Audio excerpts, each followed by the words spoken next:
live again after doing the Name Your Game session. Well done to both of you for doing it. Not an easy process. So we're going to go now into our text reading for today. So this is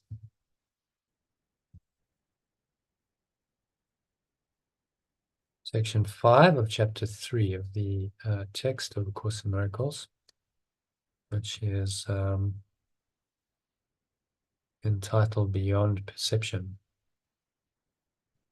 So it's about how to go beyond perception. So let's share my screen. All right, so you both see that? Yep. Yeah. Okay, excellent. So let's ask Elaine to start, if you can read paragraph 1, and much to translate this. So the fathers will become the sources. That's pretty much it. Knowledge becomes capitalized. Those are the only translations I can see. And resurrection. Okay, so let's read it in the alternative then. Yeshua has said that the abilities I have are only shadows of my real strength, and that perception, which is inherently judgmental, was introduced only after the separation. No one has been sure of anything since. I have also made it clear that the awakening is the means for the return to knowledge, which was accomplished by the union of my awareness with the sources. I can now establish a distinction that will clarify some of Yeshua's subsequent statements.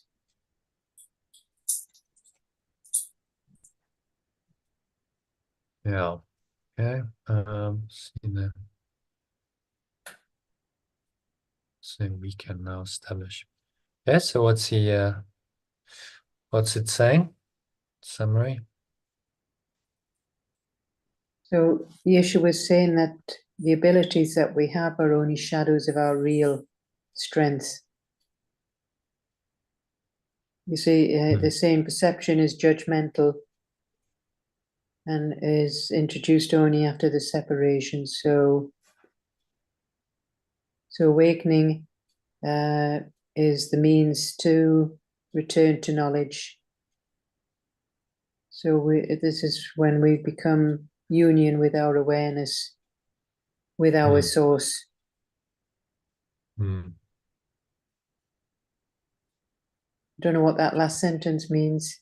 We can now establish a distinction that will clarify some of Yeshua's subsequent statements. Yeah, it's preparatory, saying there's a distinction between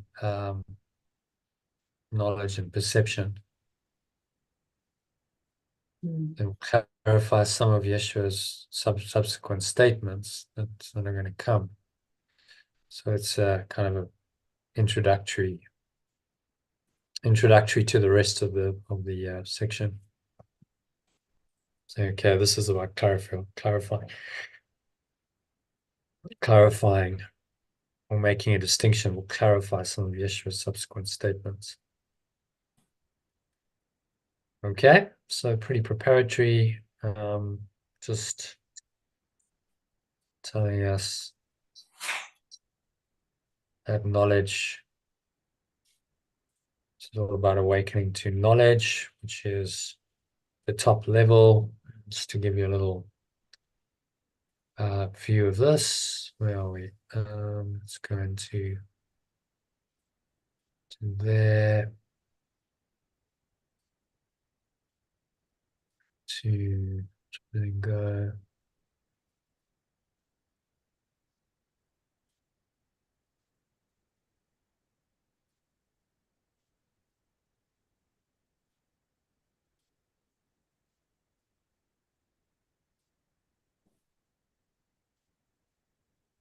So knowledge is lies in the blue area. This is knowing God, oneness, pure formless oneness, perfect love is knowledge, and everything else falls in the domain of perception, which is ultimately illusory. What he's trying to help us do is go into knowledge by transforming our perception of whatever seems to be going on in this illusory world. And that's what the blue arrows are doing. It's a reinterpretation of the ego's dream by the Holy Spirit of the awareness of oneness.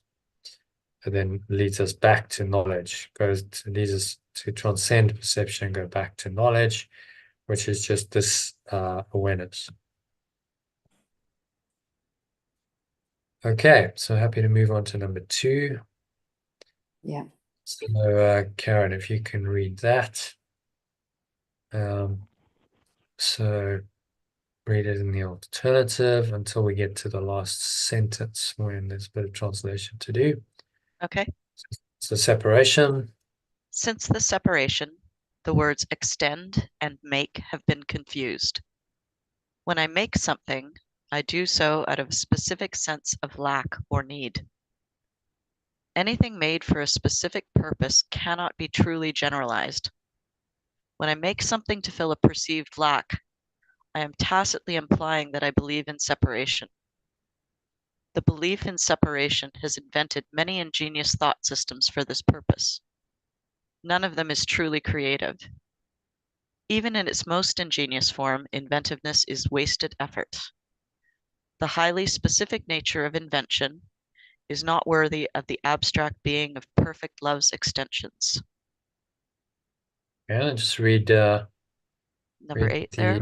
number 8. Yeah, the ego, by the way, I translated the ego as the belief in separation. Because at this Yeah. level, that's all it is. Yeah. Ego is the belief in separation. So that's the one translation. The other one is God's creations become perfect love's extension. So read The highly specific nature of invention is not worthy of the abstract creativity of God's creations. The highly specific nature of invention is not worthy of the abstract being of perfect love's extensions. So instead of abstract creativity of God's creations, that word creativity in that context is a bit misleading. What we think of as creative in this world normally involves form. You're creative in form. Oh, a person's really creative, they do artwork, or usually the arts, people are called creative, or maybe they've been a creative idea in another field, in business or something like that. But actually what he's talking about is the abstract being. That's why I changed creativity to being. It's not creative at all in that normal sense, because it just is. There's nothing creative about fundamental being. It just is what it is. Yeah, see. So what's he saying here in this paragraph? Well, I'm kind of wondering that because I'm wondering what sorts of things we're talking about when we say when I make some. What kinds of things are we talking about? A physical thing? Are we talking about ideas? Anything? Well, everything starts with an idea, but Yeah. think of the world that we've made. Humanity has made so much stuff. Look around you. Everything's been made, isn't it? Someone's conceived of it, they've designed it. It's then had to go through a process of being manufactured, distributed, sold, blah, blah, blah. We've made it all up. Yeah. And so everything in our world, I mean, nature, that's not the case. We haven't made it. It was sort of already there without humanity, but in the world surrounding you, where most of us look around you, and everything is made. Yeah. So this is what he's talking about. Whenever you make anything, when I make something to fill a perceived lack, well, isn't this the basis of our entire world economy? There's a perceived lack. People have needs. Basis of economics, they have needs, and then you have an economy and businesses working within the economy, in the microeconomy, in the to fulfill people's needs. This goes to the very root of capitalism, the social system, how the world works.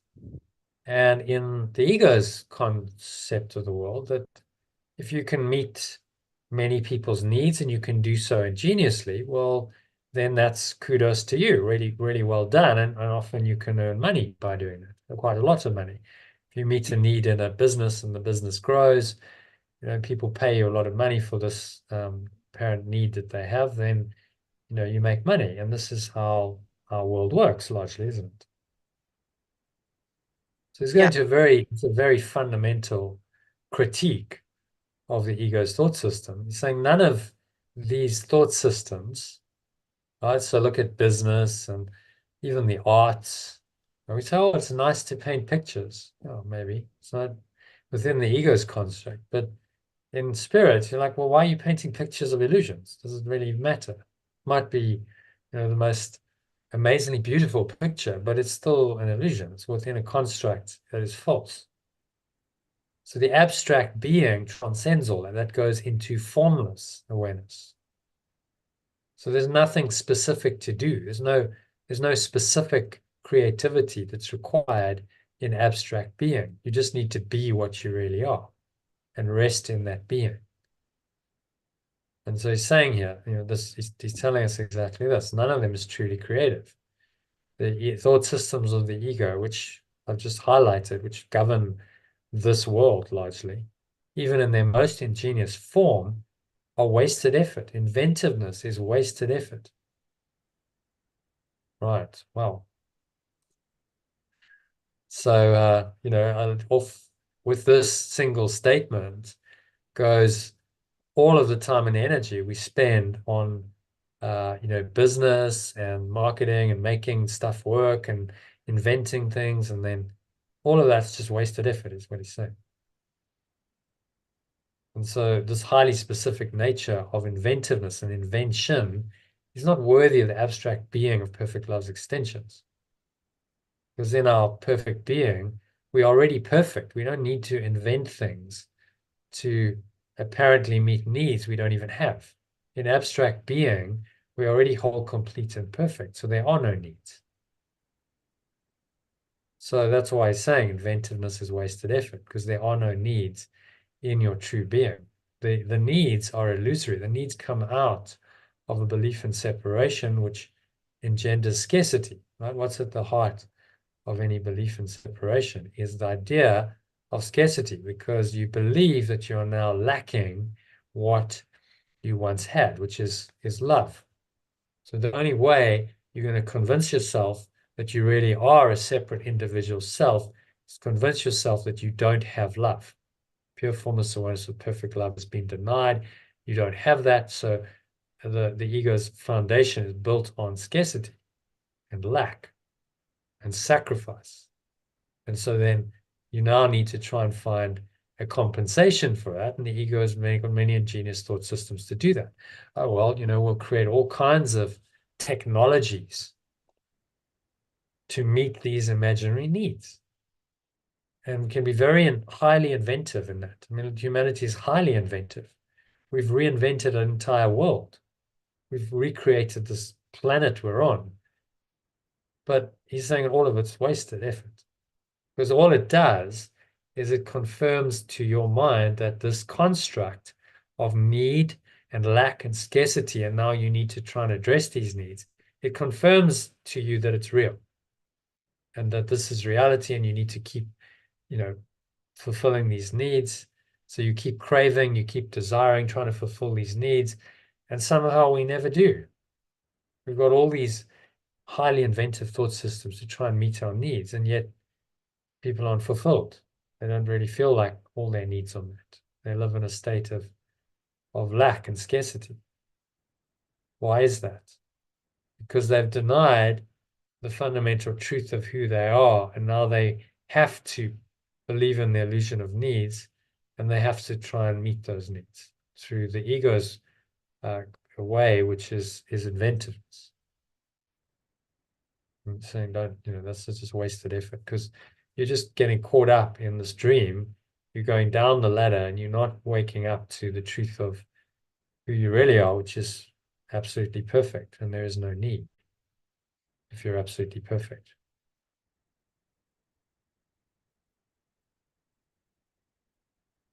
Okay, does that make sense? Yeah. It's pretty radical. It's like, what? Okay, the entire world of illusion. But this is what this course does. It just deconstructs it all and says, no, that's not true. None of it's true. And so he's highlighting a specific aspect of the untruth in the inventiveness of the ego, which can be very seductive. I've been an entrepreneur. You're like, no, it's good. You create some products and services that people want and they need. And then, you make a business and you spend a lot of effort, time and effort on that. And he's saying it's just all wasted effort. Does that mean that you shouldn't engage in anything? Not necessarily. Just understand that the purpose, you're not actually trying to solve the problem through the inventiveness. There's another purpose. Whatever you do in business or for a job, actually, the point is to learn your lessons. The point is at 1 minute. And you do what you do, but you're always aware of the lessons that are involved and the opportunity to let go of what doesn't serve you and awaken to who you really are. So it's not about trying to fix any kind of problem on the level of form. Even if you're involved in a business that's doing that, you can approach it differently, can't you? So, okay, well, it's not really about inventiveness, and this isn't really going to solve anything. What's going to solve things is to become aware of what's really going on with the ego and let go of it as it shows up in my life experience, in my work environment, in my business, if you're in business, in my family, my social network, and so on. As the ego shows up, then I let it go. That's then the only true effort. Everything else is secondary and therefore illusory. Okay, so let's move on to number 3, if we're happy with that. So knowing, as we've already observed. Elaine, if you can read that one, do it in the alternative. Yeah. Until we get to number 4. Knowing, as we have already observed, does not lead to doing. The confusion between the true self, between my true self and what I have made of myself, is so profound that it has become literally impossible for me to know anything. Knowledge is always stable and is quite evident that I am not stable. Okay, so read it in both. Yeah. Original and alternative. Nevertheless, you are perfectly stable as God created you. Nevertheless, I am perfectly stable as perfect love extends me. Then I'll just go on to alternative 5. Yeah. Yeah, so there's also God's ideas. So in this sense, when your behavior is unstable, you are disagreeing with God's idea of your creation.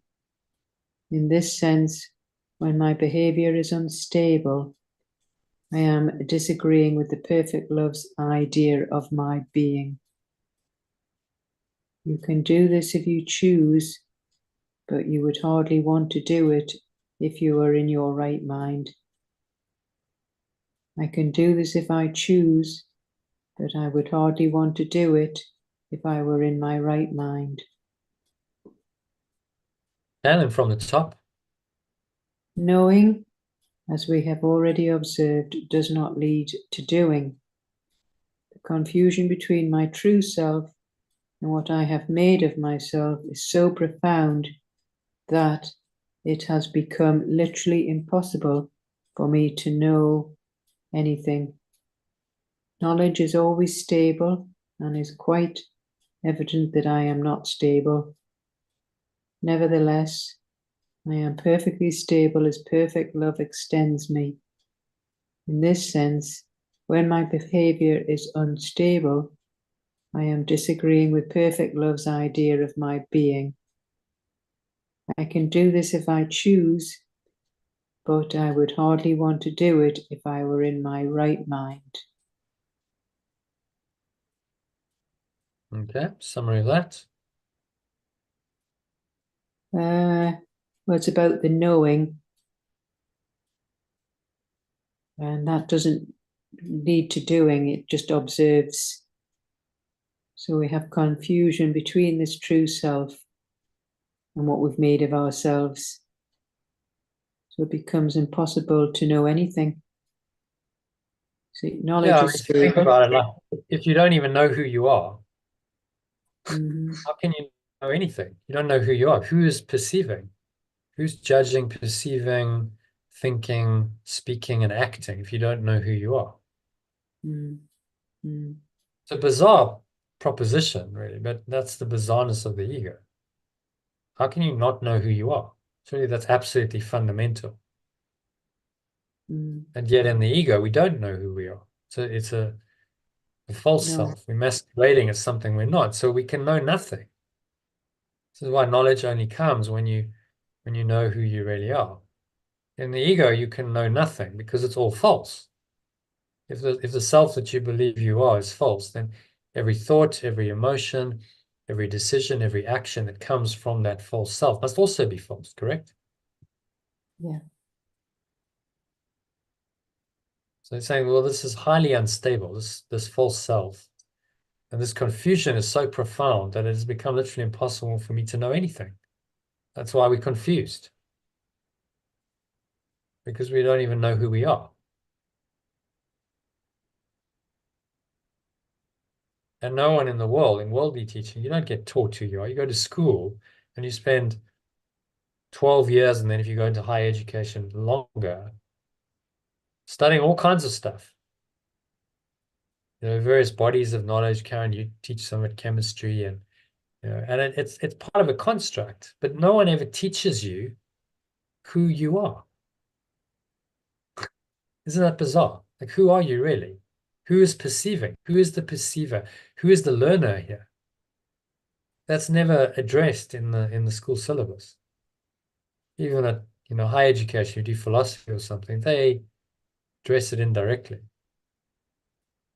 But it should be the fundamental question. Well, who are you really? Let's start from first principles. This is nevertheless, despite this insanity, I'm perfectly stable as perfect love extends me. In this sense, when my behavior is unstable, I'm disagreeing with perfect love's idea of my being.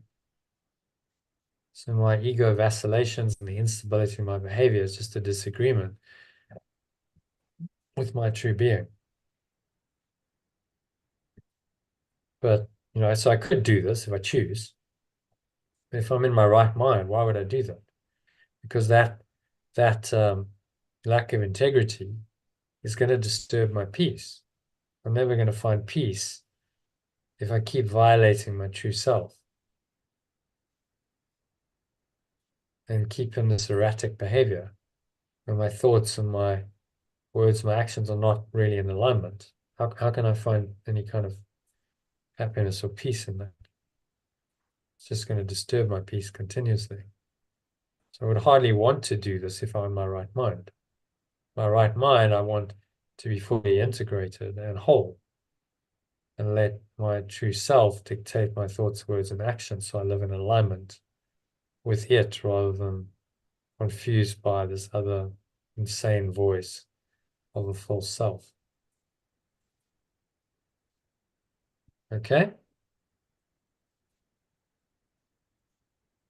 Any thoughts, comments, or questions on that one? That's good. Clear. Aaron? Yep, good. All right, so move on to number 4 then. I think this can just be the alternative. Okay. The fundamental question I continually ask myself cannot be properly directed to my separate self at all. I keep asking what it is I am. This implies that the answer is not only one I know, but is also one that is up to me to apply. Yet I cannot perceive myself correctly. I have no image to be perceived. The word image is always perception related and not part of knowledge. Images are symbolic and stand for something else. The idea of changing your image recognizes the power of perception, but also implies that there is nothing stable to know.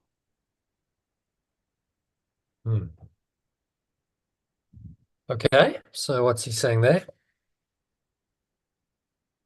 So we want to ask ourselves, who am I?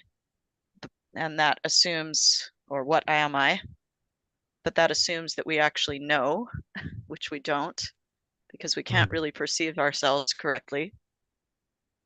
There's this knowledge that's part of the true self, but we see things in images, which are just symbols for other things. But these images and symbols aren't what is true. Changing your image. There's image consultants now, aren't there? They'll help you change your image for a hefty fee, usually. So it recognizes the power of perception. Yeah, you can change your image. I mean, they call it spin doctors, don't they? Oh, well, we'll just, we'll craft your image this way and we'll spin it that way. And because this is the face we want to present to the world. But none of it's true. It's all a load of BS. They're charging a fortune for constructing illusions. A lot of, that whole world of celebrities and so on, many of them are not happy at all because they're living in complete la-la land. It's a false self. The false self might be apparently beautiful, rich, famous, powerful, got lots of followers on social media, lots of money, on it goes. But beyond all that, who are they really? They don't know. Yeah. And when you don't know who you are, then inevitably dysfunction comes. And so you only need to read the celebrity magazines and so on. You see, oh, this one's addicted to this. This one's come out of rehab now. This one's broken up with so-and-so, another failed relationship, and on it goes. Because they don't really know who they are. Marisa Peer, I think I sent out a video. I don't know if you watched it. It's a very good 39-minute video that she did at a Mind Valley conference a while ago. And she talks about her experience with her celebrity clients. Because she's been a hypnotherapist to the wealthy, the rich and famous for many years.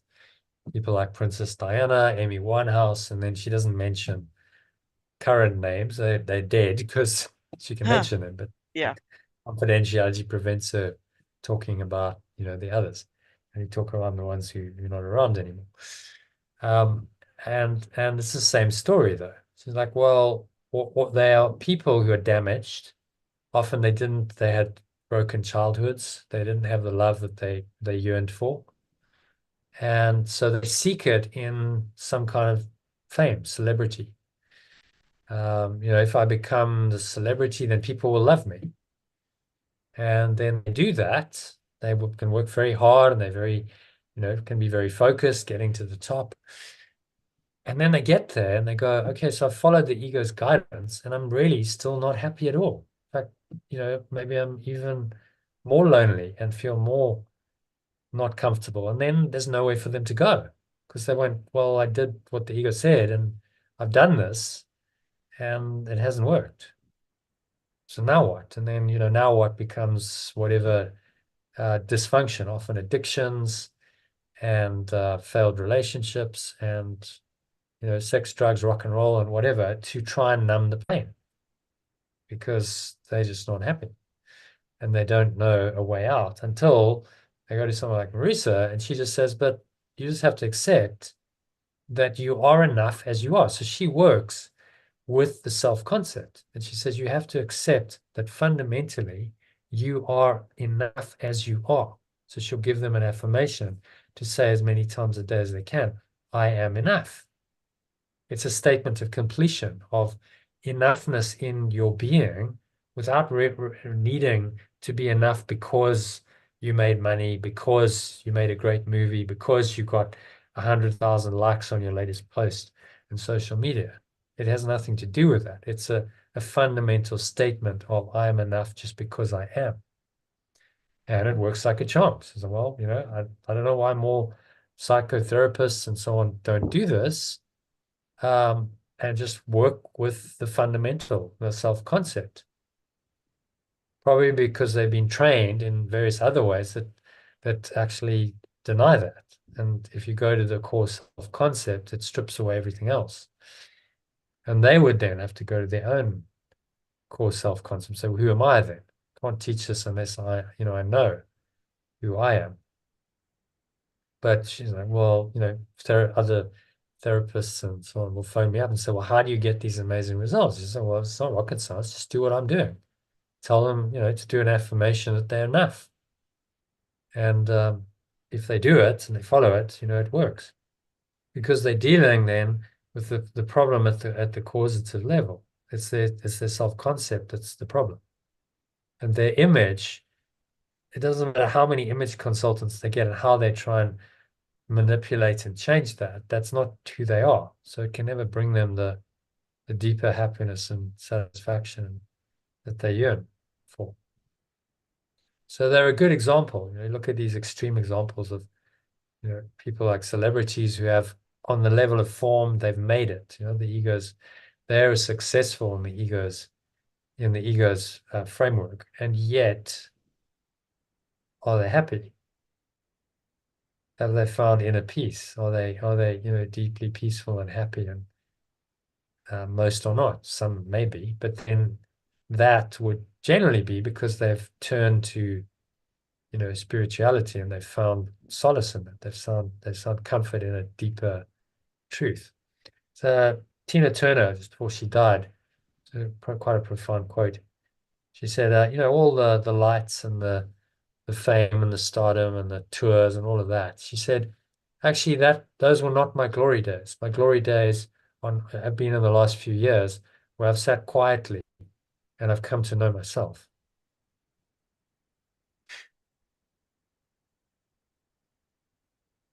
Very profound. My son is he's doing a play. It's a modern version of Cinderella. And it's instead of Cinderella goes to meet the prince, Cinderella goes to meet Rockefeller, who's he's a rock star. It's very clever. So Rockefeller comes to town and he's like, and the chorus line for Rockefeller is, well, I've done the fame and the lights and the celebrity, but it's not all it's cracked up to be. Oh, it's not all it's cracked up to be. And that's exactly what the celebrities show us. So you can learn a lot. You don't have to go and do that. You can just learn from their experience and go, well, okay, you've done the ego, to its extreme. You've actually achieved what it said you should achieve. And yet you're still not happy. Still a lot of dysfunction. Why? So it highlights that thought system just doesn't work. You can go and you can pursue fame and money and so on, and yet still not find any kind of inner peace or happiness because it's all false. So they can be very instructive. You can learn from everyone's experience, even if it wasn't a happy experience. Some of them had pretty tragic lives. Think of Marilyn Monroe. Gorgeous woman, sexy, beautiful. She has, presidents after her, and yet deeply troubled. She came from a broken home. She didn't have love. Eventually, she commits suicide because she's so unhappy, even though on the level of form, she got everything. Whitney Houston, another one. The same pattern over and over. So we can learn, from the tragedy of their lives and learn, well, I don't have to do that myself. Let me not believe in this, false image and anything the ego offers me in form, because it's not going to work. Let me go to the level of fundamental truth. Who am I really? And find that. And from that, that's my true power. Everything will come. Whatever needs to happen on the level of form then unfolds and is guided and inspired. And you're not seeking externally for something that you feel like you're lacking within. That's the key. As soon as you seek externally and you're looking outside of you in this material world, in the exterior, for something that you feel is missing within you, you can't fill the spiritual hole with anything material because they're different orders of reality. So you're going to fail time and again. The only way out of that dilemma is to change your focus and say, I'm going to focus more on the inner abundance. So I am enough is a statement of that. And we're in your essence statement in exercise 7, you're going to get there into, what is your essence statement that roots you into a state of abundance of who you really are. And in that state, you then will create circumstances that match that, of the same kind of quality, the same vibrational frequency, if you want to use new age speak. You start to create what is within without. That's how it works. So it's not outside in, and I'm trying to fix my problems from the outside in, because that's never going to work. It's inside out.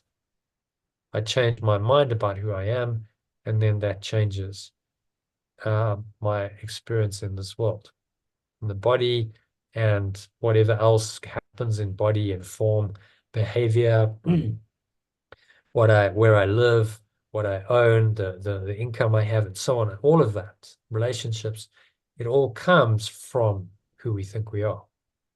So change that, as Jesus says, seek not to change the world, the external, but seek to change your mind about the world. And so it's inside out rather than outside in, and inside out is miraculous and inspired. And so there's no focus on the form, the focus is on the inner experience, and then it extends out from you in form. The ego says, no, you've got to try and fix your problems on the level of form, and then that's going to fix the lack that's within you. And of course it never does, because this is illusory. It can never last. It's temporary. You might get some temporary satisfaction from an achievement or a new possession, but we know that these things are short-lived, aren't they? Yeah. It comes and it goes, and very quickly it fades. If you got a new car, maybe it lasts for a week or two. You're like, wow, no, new car, leather seats, really great, and then it's like after a couple of weeks, so what? It's just another car. Even if it's a really fancy car, does it really matter? It no longer gives me the thrill. And then people who are seeking outside in go, oh, well, I need another car. I need a fancier car. I need something else in form to give me that temporary satisfaction. So then they go and buy stuff or seek it in a relationship or in drugs or whatever, because they're seeking what is missing within them, but they're trying to find it in a place they can never find it, in the external world. Yeah.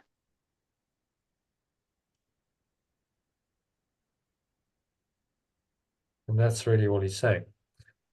Sorry, all he's saying, I've been on for about 10 minutes, but it's very profound. When we look at our world and our society, and you see, if you're honest, that this is actually how it works for many people, and that delusion just doesn't work. Look at, the people who've played that delusion out to its extreme, celebrities particularly, and you can see it doesn't really work. It's not a formula for inner peace and happiness. The ones who found inner peace and happiness, like Tina Turner, there's others, Jim Carrey, they've gone on a spiritual path. They've awoken from that identification with the self-concept. They've realized that's not who they really are. Yeah. And in that lies their freedom and their happiness, and any of those qualities, and come from their attachment to the identity. Okay, so happy with number 4. Let's go to number 5. There's not much to translate there, so let's go into the alternative. Knowing is not open to interpretation. Okay. Knowing is not open to interpretation. I may try to interpret meaning, but this is always open to error because it refers to the perception of meaning. Such incongruities are the result of attempts to regard myself as separated and unseparated at the same time. It is impossible to make so fundamental a confusion without increasing my overall confusion. My mind may have become very ingenious, but as always happens when mankind are separated, it is utilized in a futile attempt to escape an inescapable impasse. Ingenuity is totally separate from knowledge, because knowledge does not require ingenuity. Ingenious thinking is not the truth that should set me free, but I am free to engage in it when I am willing to let it go.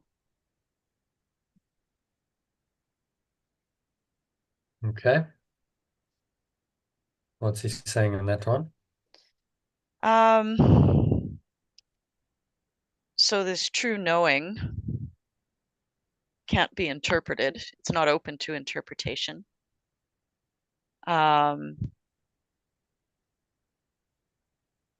I can try and interpret it, but that's just me putting my own perception on things, and that's going to lead to errors.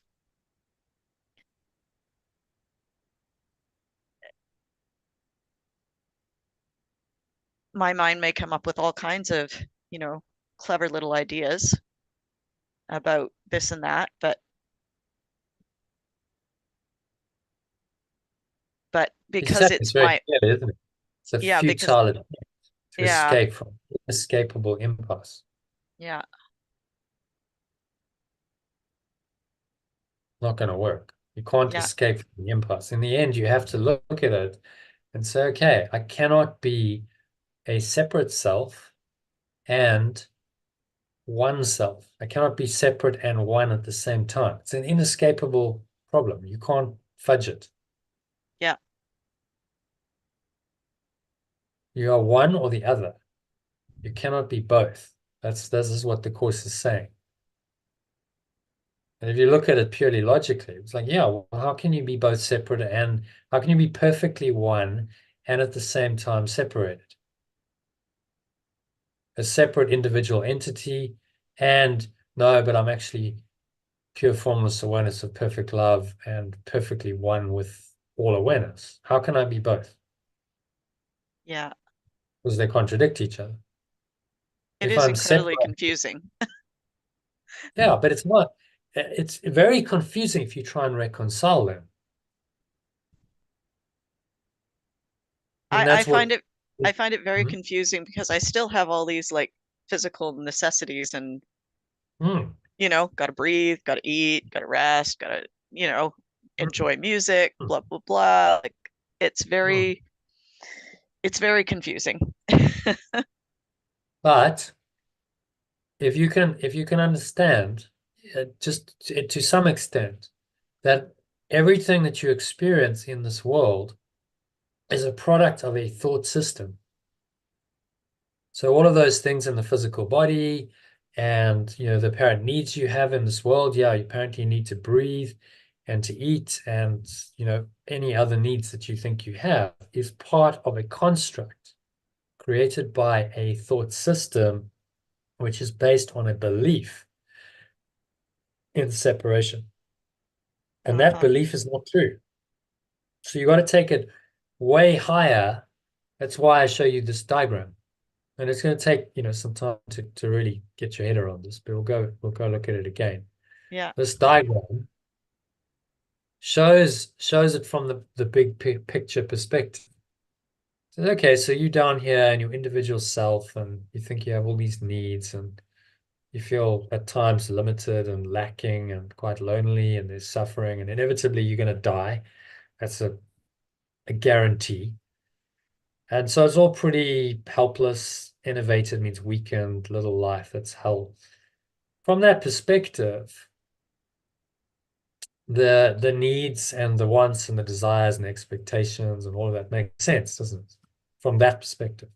Yeah. But it is a product of a thought system.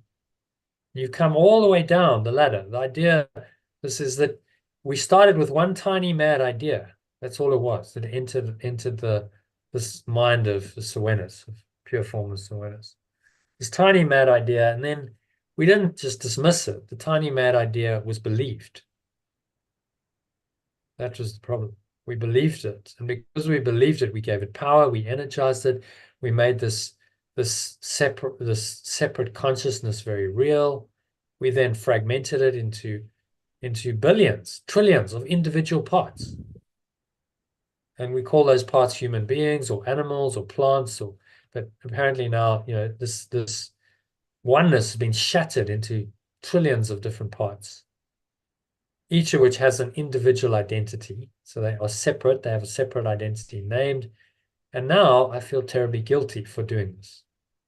Now I believe I've really done this, and I feel the guilt at this original sin of destroying God. See, so I must, in order to believe that I'm a separate self, have destroyed oneness. See, I You don't understand? yeah, I don't understand the guilt for the sin of destroying, I guess. Like that doesn't resonate with me. Like I don't understand it. Okay. So you Yeah. think in your mind, your fundamental identity is now I'm a separate self. So in order to be a separate self, I have destroyed everything that's pure and holy and loving and kind. Everything that's good has been destroyed in my desire for a separate self. So where did this desire for a separate self come from? Oh, good question. And the answer to that question is that it's not real.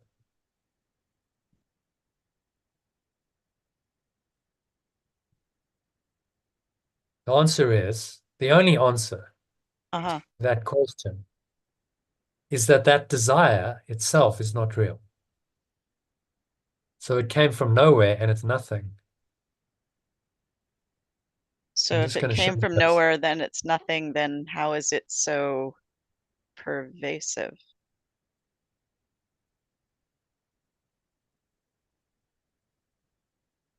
I'm going to let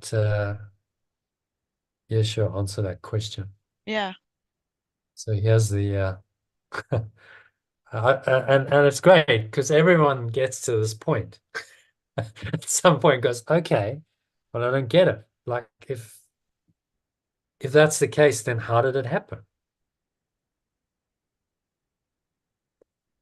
And so he addresses it in this clarification of terms. So read paragraph 4. Yeah. The ego will demand many answers that this course does not give. It does not recognize as questions the form of a question to which an answer is impossible. The ego may ask, how did the impossible occur? To what did the impossible happen? And may ask this in many forms. Yet there is no answer, only an experience. Seek only this and do not let theology delay you.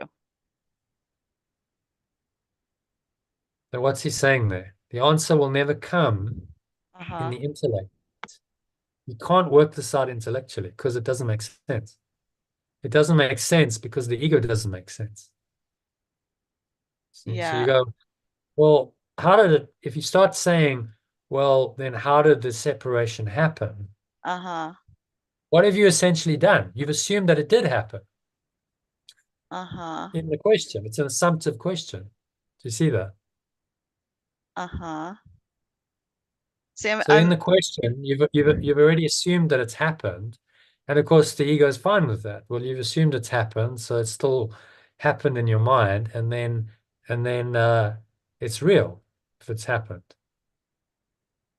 So rather than saying, well, how did the separation happen if actually there's only pure formless awareness of perfect love, much more constructive to say, well, I'm open to the idea that it never happened, and I'm open to the experience that he's pointing me to. uh-huh. What is he saying here? There is no answer on an intellectual level, Uh-huh. only an experience. You go into this experience and you have this experience of pure formless awareness of perfect love. And in that experience, you know in that moment that that is there, that is very real. It's the most profound experience you've ever had in your life. And I can speak from experience because I've had Yeah. one. And then you answered. You go, well, the answer is my experience. In that state, I was in pure formless awareness of perfect love for a short time. Yeah. There was no separation. Everything just dropped away. There was no body. There was no thought of separation. There was no individual identity. There was no form. The world dropped away. There was nothing except that awareness. Yeah. So if I can have that experience once, then it's possible that that experience could be always, for all time, and in fact for eternity, beyond time, just by having it one experience. So saying don't focus on the theology, because in this you just keep getting stuck on, well, why did the separation happen if there's only perfect oneness? The answer is the separation didn't happen. It didn't really happen. It never really happened. It's not real. Nothing that ever seemed to happen ever really happened. You're actually still pure formless awareness of perfect love, and you are that right now, and you have been that for Yeah. eternity. So my problem that I'm running into right now is that I'm now performing mental gymnastics. Like I've had to, anytime I've sort of ventured into the spiritual realm, like I just find that my brain is like, nope, that doesn't make any sense. It just can't get past it. Just like But Christianity didn't make any sense. uh, And, none of these things at some point, none of them make sense except if there is no point and there is only this. And when we're done, we're done. yeah. So if you can conceptually go, okay, what makes sense is love, right? What makes sense is a pure, formless awareness of perfect love that is completely pure, holy, transcendent. There are no needs, there are no wants. Yeah, I can Yeah. accept concept that makes sense. If God is anything, then God is that. Yeah. But what if there So is that nothing like that? well, that What if then that's this just would what if be that's wrong. just a what if that's just a reaction of the brain and chemicals going, because they've shown that like in many, many different religions, people have these experiences Hmm. as well once they've left the religions and they can see that they've had these experiences and having them even though they don't like I don't know. Well, Like again, once you get, what's to say it's not just biological?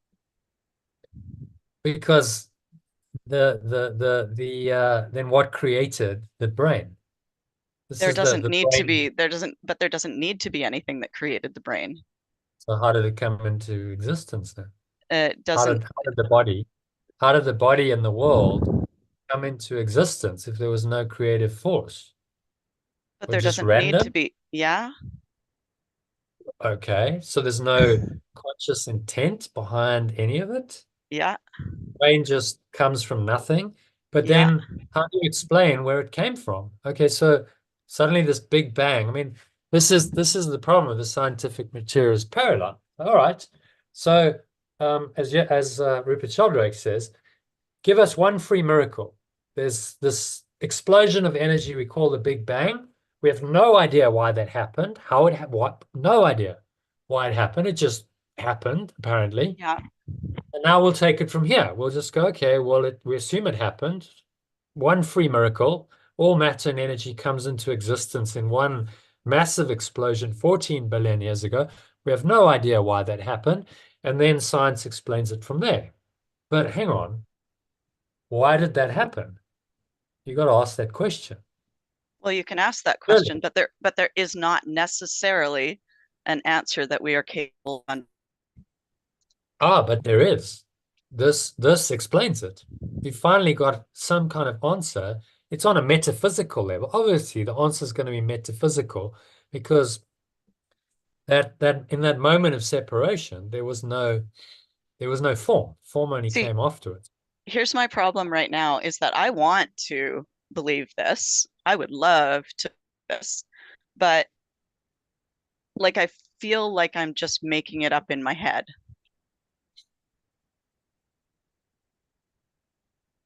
Like this Who is just feels? some idea that I'm kind of like trying to latch onto. And Who feels?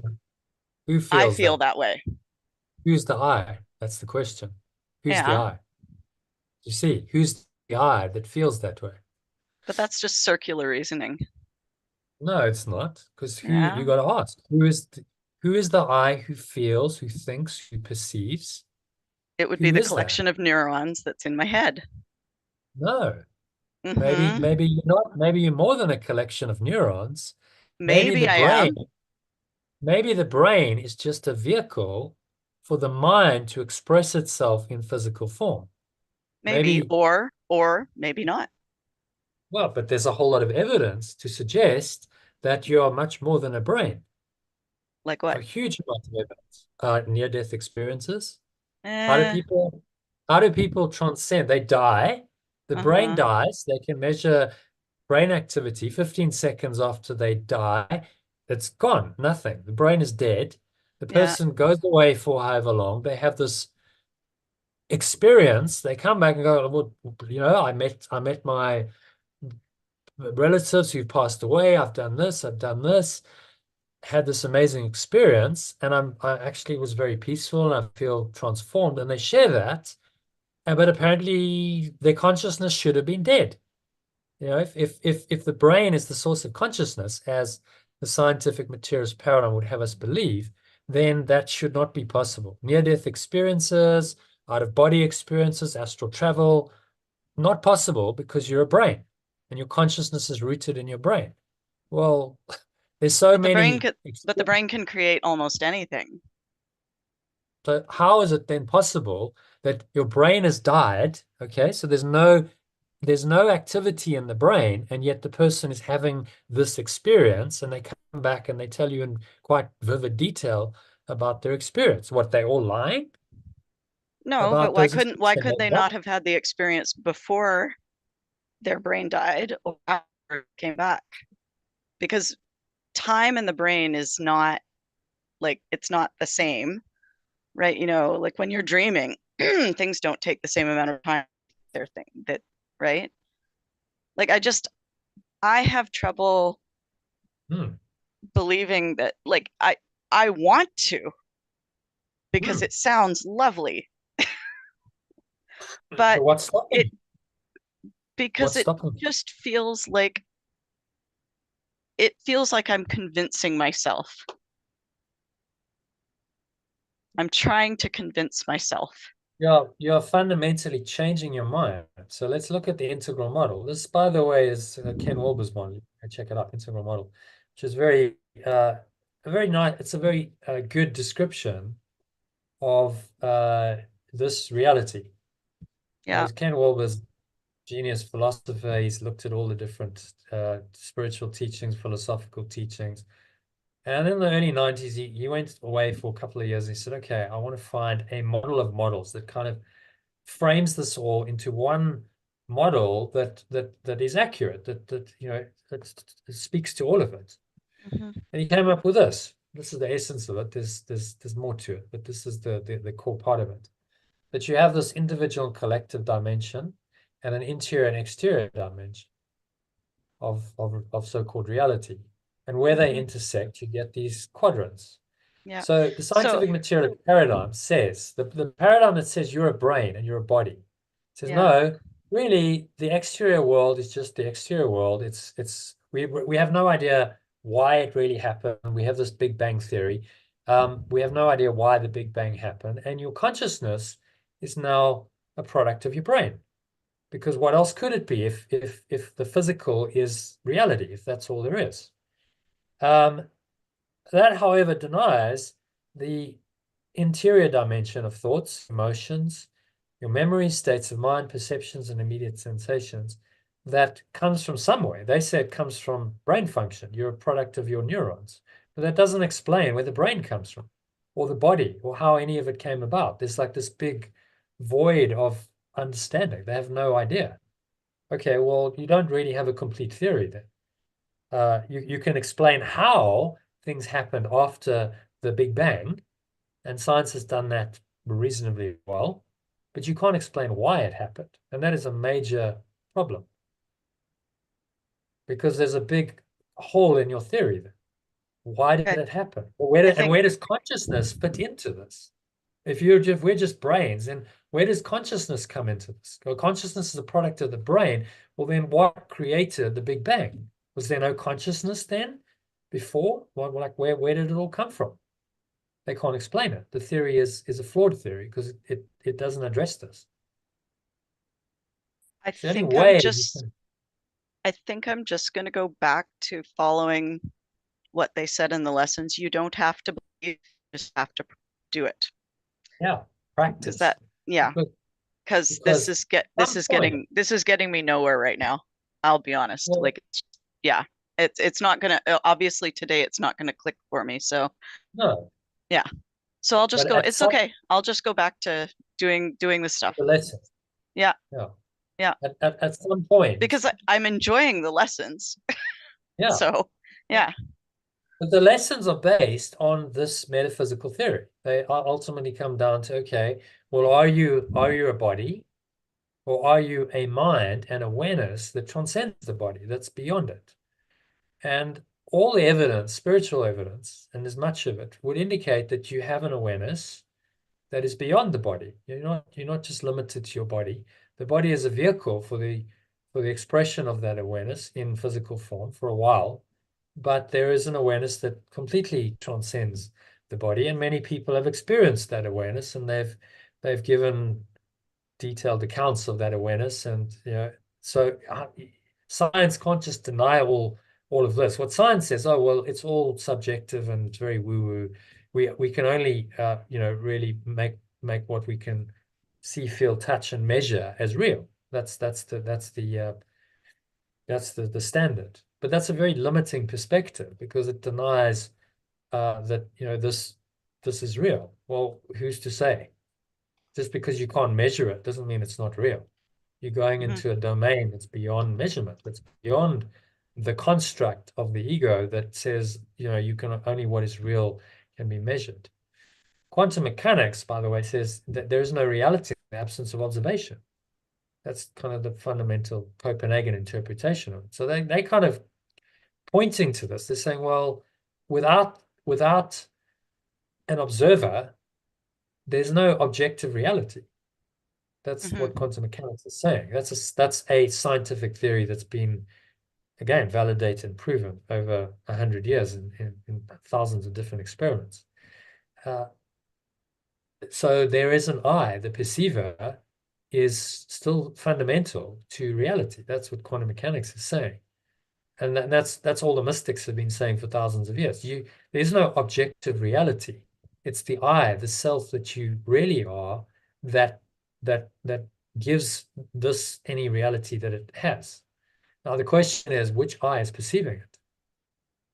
Is it the real I that's perceiving it, or I'm perceiving from a false sense of who I am, now perceiving all of this and making it real? And now you go, well, it feels like I'm forcing it, I'm trying to change my mind. Because that I that identifies itself as a body and material is quite entrenched, and it resists this. Because that I knows that if you accept that you are beyond the physical, that you are not a separate self, that you are transcendent, it's the end of that little I. That I can no longer exist in your mind. You're no longer the host to it. You now become the great I am. You now become a presence that is transcendent, and you identify with that. And of course, that's what it's trying to keep you away from. And so it becomes, who are you? As he's saying in this lesson, in this text reading. Yeah. Who are you really? And if you don't fully get it now, that's absolutely fine, because it takes years to fully get it. I did this course for 10 years. And you just don't initially. You don't. Yeah. It takes a lot of practice. The practice is do the lessons. Practice the thought system. If the thought system works for you and you find it brings you more happiness and more peace and more love and more joy, it's working. And at some point, you might come into like, okay, like I'm kind of getting what he's saying here.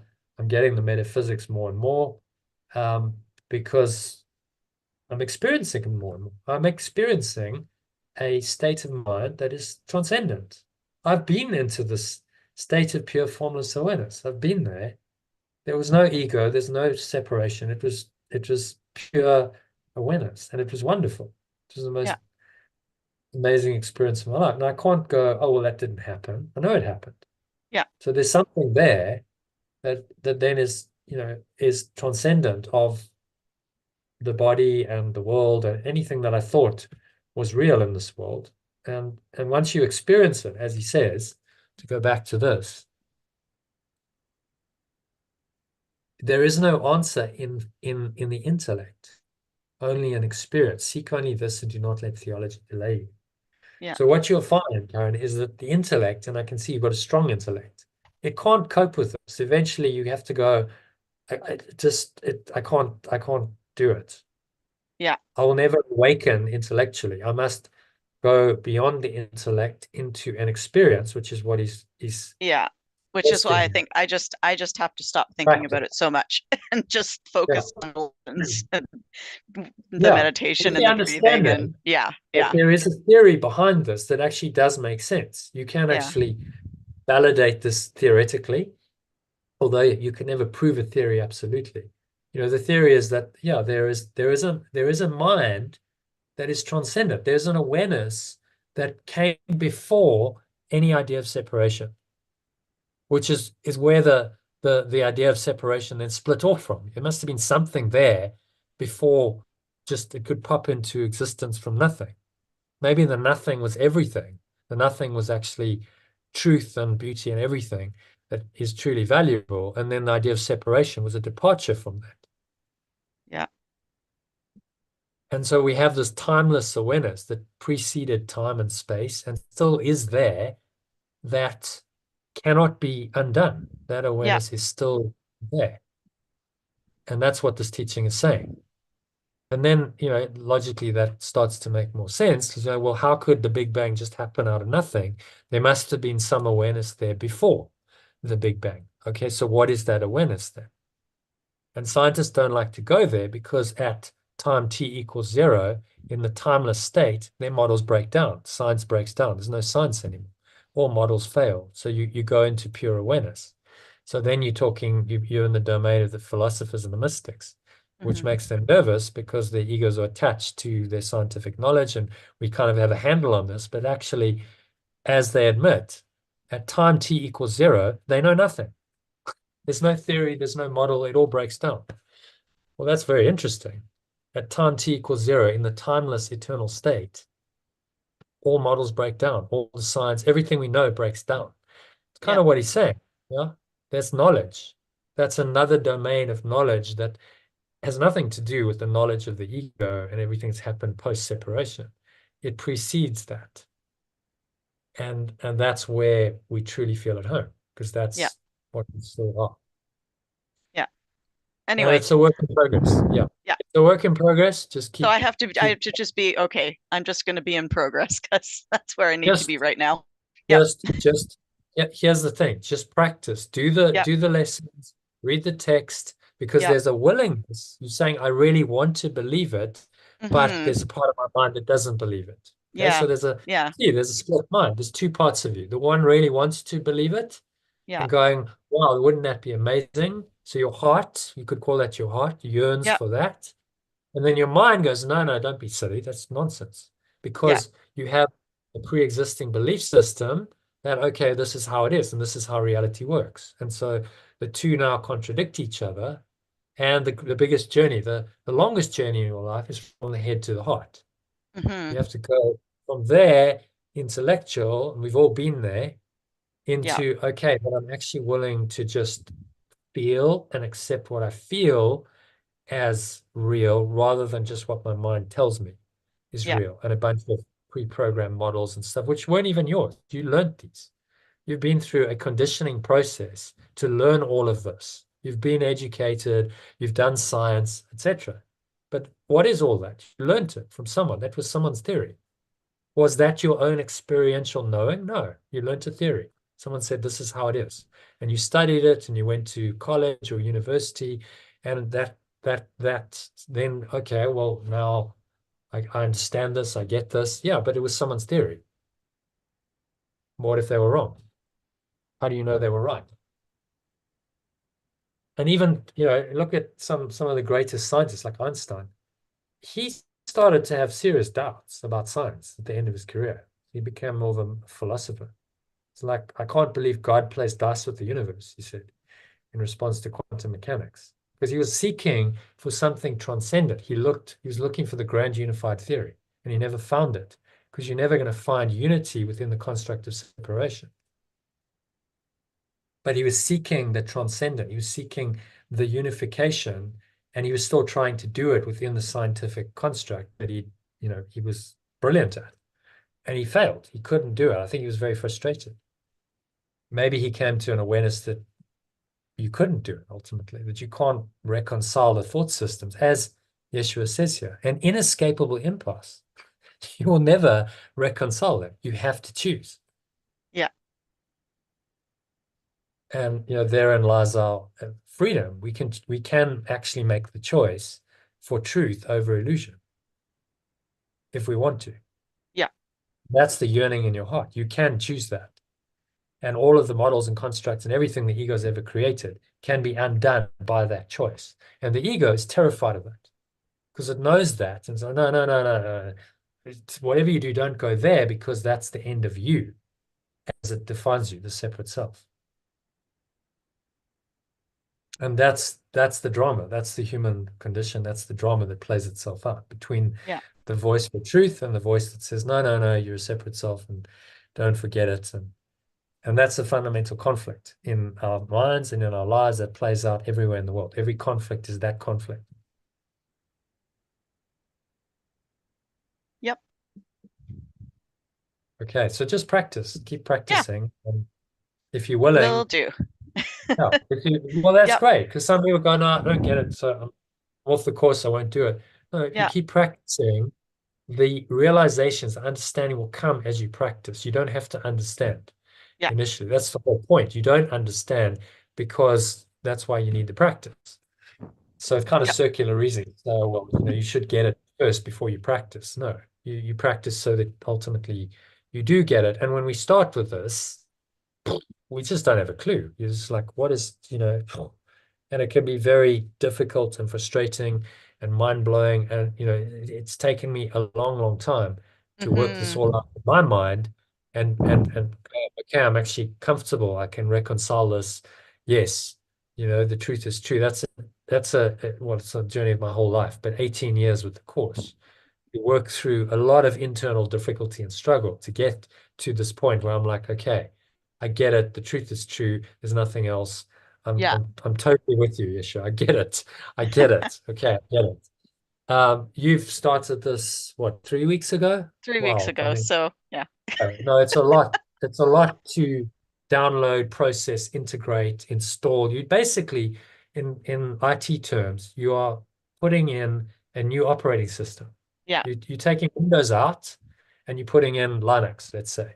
Yeah. And that is a fundamental change to that hardware's operation. Nothing's going to work the same because the operating system is the foundation on which everything else happens. So all the programs have to change. That's what you're doing. Okay, well, that's not just going to happen overnight. Generally, it's going to happen systematically and progressively and slowly. But if you're willing to do this, you're working with a teacher in Yeshua who knows how to do this in your mind. He knows how to transform your mind better than you do. So if you're willing to say, okay, I'm willing, because really what I want to be is happy. I want to be happy, peaceful, loving, joyful.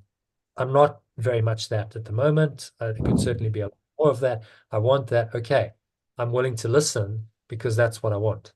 And I think you are. And that's all you need. That little willingness will take you ultimately to the full understanding and full awakening, which will be the journey of your rest of your life. That it might only come in 20 years, but what else are you going to do for the next 20 years? Well, What else yeah, would I have there's done? that. There What is else are you that. going to do? Just spin your wheels, go around little dream, more pain, more suffering. Oh, okay, Yeah. well, let me dedicate my life to this worthy cause of finding who I really am, finding out who I Yeah. really am. And in the process, I could actually have quite a happy dream. It could be quite a nice experience Yeah. going along the way. What else are you going to do? The Yep. only alternative would be to say, well, I'll just carry on as I am, just carry on suffering and struggling. And, there's something in you that's saying, no, there's more than that. I know that.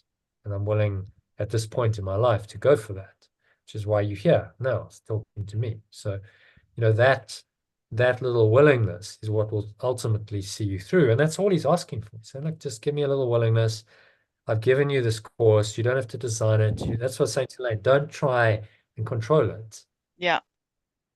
Just go do it as you're given it, because you can't control your awakening. That's the ego will sabotage it if you try and do that.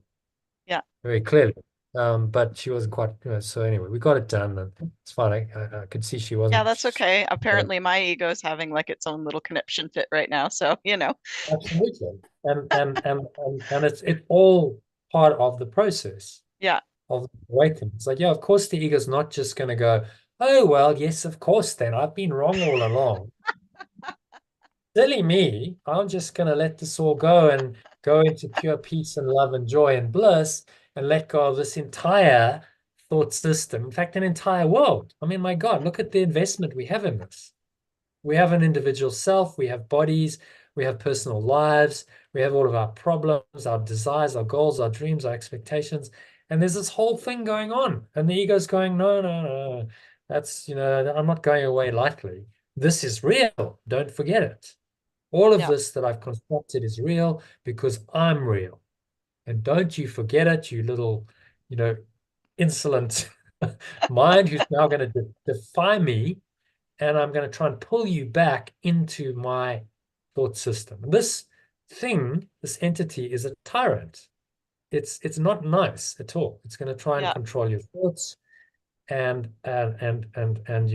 your mind and your life, and put you into this box, this helpless, innovative little life box. It wants to keep you there. You try and start breaking out of the box, which is what you're trying to do now. It's going to try and put you back in the box. And that box is a thought system. That's all it is. Mm-hmm. It's just an idea, an idea that's got played out into a system of thought that is now a replacement for the truth. Yeah. And to undo that thought system is the work of your life. And it's not easy because that's so deeply entrenched in your mind and your life. And you think that that thought system is true and real, and that thought system governs you and your life and the world. And now this teaching comes on and says, no, you got it all wrong. It's actually completely false. All of it. You're in a matrix. You're in a construct of your mind. None of it's true. None of it's real. Let it all go and just go into this pure formless awareness of perfect love, whatever that is. And the ego goes, what? No, that's not happening. and so you have a vacillation, and that can continue, for many years. It's not an easy process. But if you keep practicing, what I promise you is, if you keep practicing, I've been a very diligent practitioner. I've practiced and I've listened, and it just eventually just I can't sustain my egoic belief system anymore. It just breaks down. The intellectual mind just can't cope anymore. It's like, and it kind of all deconstructs, and you go, yeah, actually, I kind of get it now on a different level, on an experiential level. It feels right more than it. Yes, intellectually, like, I get it. There's this theory makes sense, but it's more about what I'm feeling, Mm-hmm. and that's what I need to honor, my heart more than my mind. Yeah. And that, as I said, the longest distance, the greatest journey is 30 centimeters between your head and your heart. To stop being so identified with that and go, but what do I feel? What does it actually feel like? What feels right? not what I think is right. And if you can bring those in alignment, then that's enlightenment. So this thought system then converted into feeling, and then that inspires your actions. This is the integrity to the true self that we're talking about. That can come, but it requires a lot of work to let go of all the things that block that awareness and block that integrity. Typically doesn't just happen overnight. It can do in very rare instances that someone has a shift and they go, wow, I just woke up, but I got it. Usually, because of a lot of pain, a lot of suffering can do that. Or maybe past life. So there's a guy called Ramana who at 16 woke up to this, and he just woke up into his true self and pretty much stayed there the rest of his life. Very unusual, though. It doesn't normally happen. And that was probably, he did it at 16, probably because of many lifetimes of previous work. That wasn't his first lifetime. He'd done much work before. Maybe he was an advanced teacher, guru in a previous life. And it was like, okay, his final lesson came at 16, and then he lived out the rest of his life pretty much in samadhi. He was in the state, connected in the state all the time. But it's unusual. Most of us mere mortals, have to, got to do the work. You've got to okay, I've got to get over all this stuff. I've got to look at it. I've got to let it go. Just when I think I've done it, it comes up again, and I've got to let it go some more. And it becomes, the journey of your life. And a lot of work, but what else are you going to do with your time in your life? That's the question. Is the ego going to serve you anymore? And I think you've reached the point where you go, it doesn't serve me anymore. So, okay, I'm open to an alternative. Yeah. This is that alternative, and just be willing to go with it and say, okay, I don't fully understand, but that's okay. I'll just practice. That's why he's given us the course, the workbook.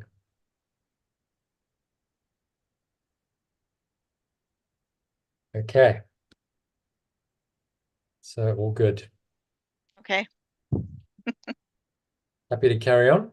Yeah. Let's finish this. Number 6. Prayer is a way of asking for something. Prayer is a way of asking for something. It is the medium of corrections. But the only meaningful prayer is for letting go, because those who let go have everything. Once I have truly let go, prayer in the usual sense becomes utterly meaningless. The prayer for letting go is nothing more than a request that I may be able to recognize what I already have. In choosing perception instead of knowledge, I placed myself in a position where I could resemble my source only by perceiving correctly. I have lost the knowledge that I myself am an extension of perfect love. Being is my source and only real function. Yeah. So the alternative was Father becomes source. God is pure form, someone is perfect love, or extension of perfect love. You are a miracle of God. Creation is your source and your only real function. Well, being is my source and only real function. And the miracle is correction. So what's he saying in this one? So the only true prayer is to let go, because the other kind of prayer is just asking for things, and things are kind of meaningless. And if I choose perception instead of knowledge, I can only sort of try to make myself be like the perfectly formed awareness of perfect love. Sorry, I got those words wrong, but yeah. So I can only try to make myself like that, but I'm not actually like that when I'm just trying to be like that. I can, if I know I'm like that, because if you get that at one ment and whatever. But for now, I've lost that knowledge, and I don't know that I am that extension, perfect love. So the prayer, prayer, typically what we think of as prayer is just the desire of the ego. We say, okay, well, I want this. Often the Christian model Yeah. of prayer is, God will do this for you and God will do this for you. And then you pray for it, or you get other people to pray for you for some outcome in form. Yeah. Pray for the healing of your son or your illness, or pray for abundance to come into your life. Pray to win the lottery. That's been done, this all this kind of stuff. And it's really just another form of I desire, I want something. And I think Mhm. this God figure that I've invented will give it to me. And then I pray, but I'm praying incorrectly. I'm praying from a perspective of lack. I'm missing something. I'm lacking something.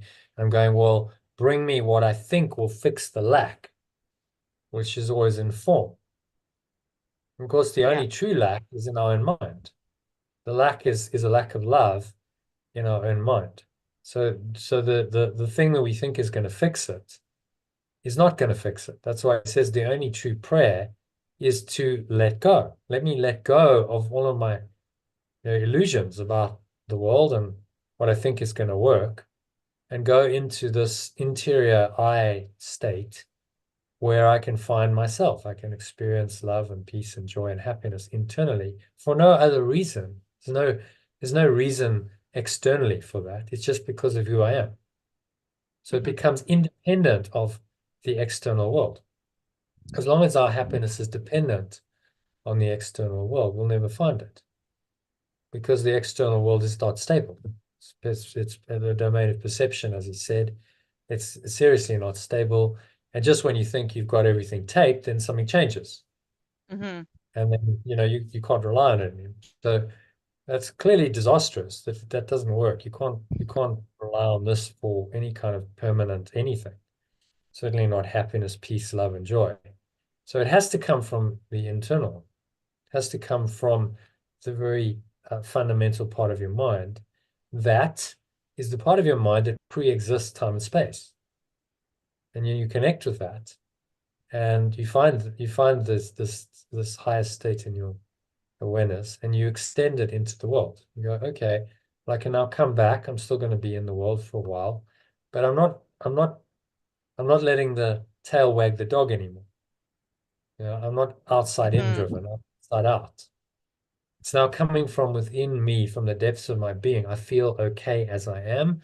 I feel basically happy, peaceful, loving, and joyful anyway. It doesn't matter what's happening in the world, because I made a decision to be that way, because that's who I really am, irrespective of what's happening in the external world. So you have an independent locus of control, it's called. You're not controlled by the world.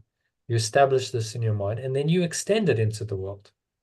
Say, okay, well, I can now show others and extend this happy, true self into the world, and demonstrate this to others to help them to find this happiness and peace and joy that's within me. And that's what, any spiritual teacher does. They say, well, it's in me, and I can extend it to others, and I can teach them that it's also in them.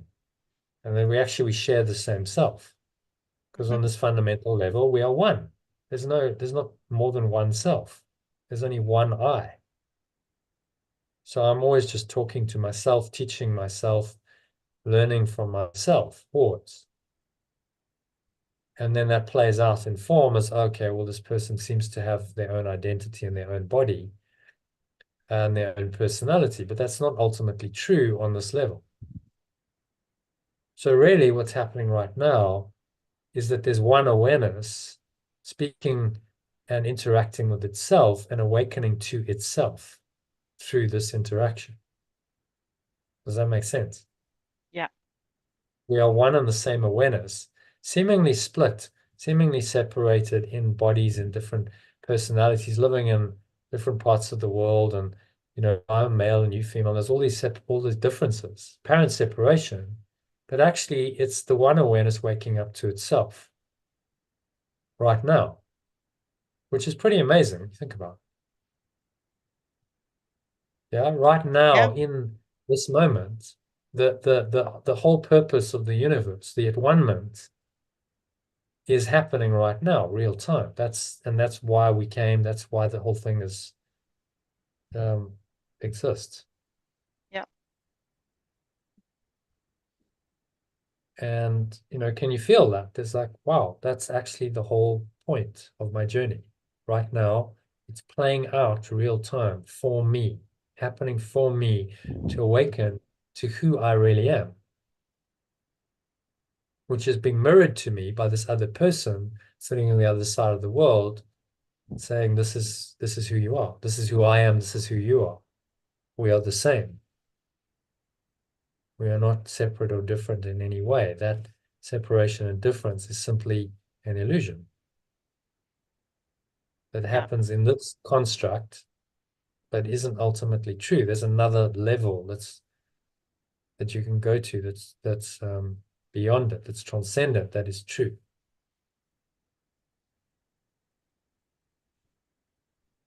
And so the true prayer is only to let go of the false. You're praying for some kind of solution in form, to let go of that need and desire and say, no, I accept only the truth. I'm willing to accept only who I am. That's my true prayer, is to let go of everything that's false and discover who I really am. And so that's the only true prayer, for letting go. Yeah. Nothing more than a request, and I may be able to recognize what I already have. I already have it.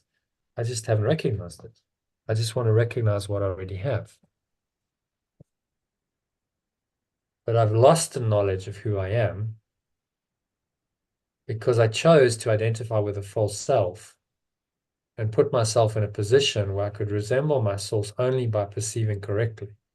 So the way out of this is start with correcting your perception. See, and knowledge will follow.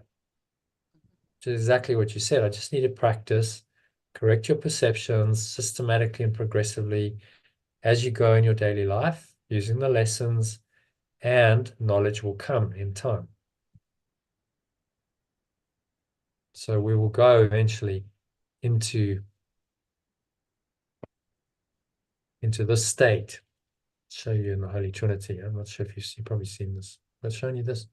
Yeah, We will ultimately transcend from our belief in a separate self and all the experiences that it seems to have.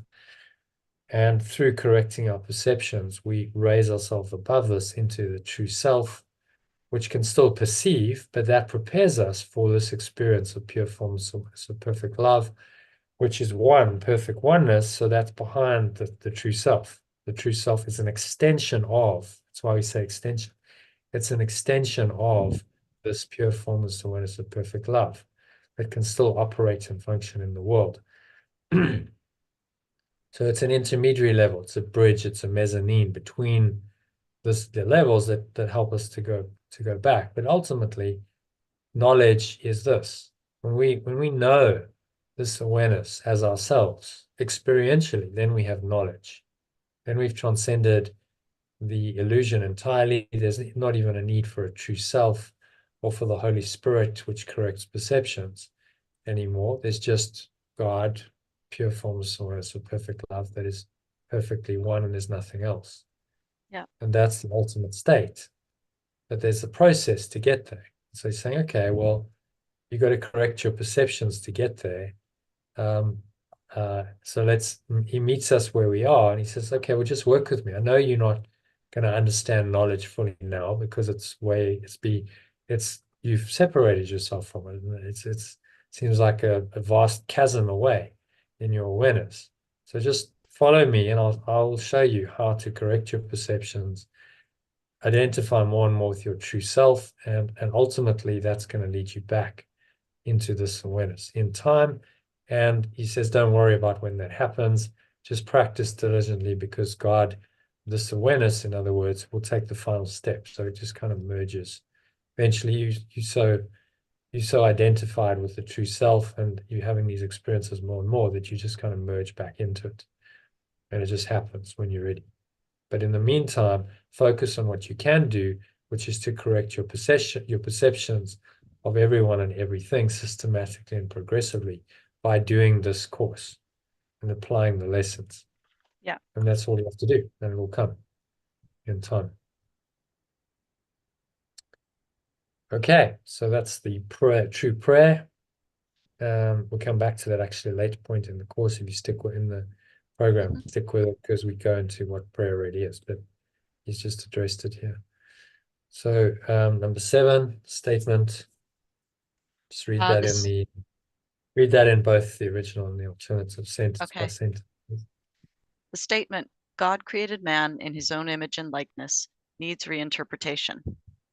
The statement, God created in its own image and likeness, needs interpretation. Image can be understood as thought and likeness as of a like quality.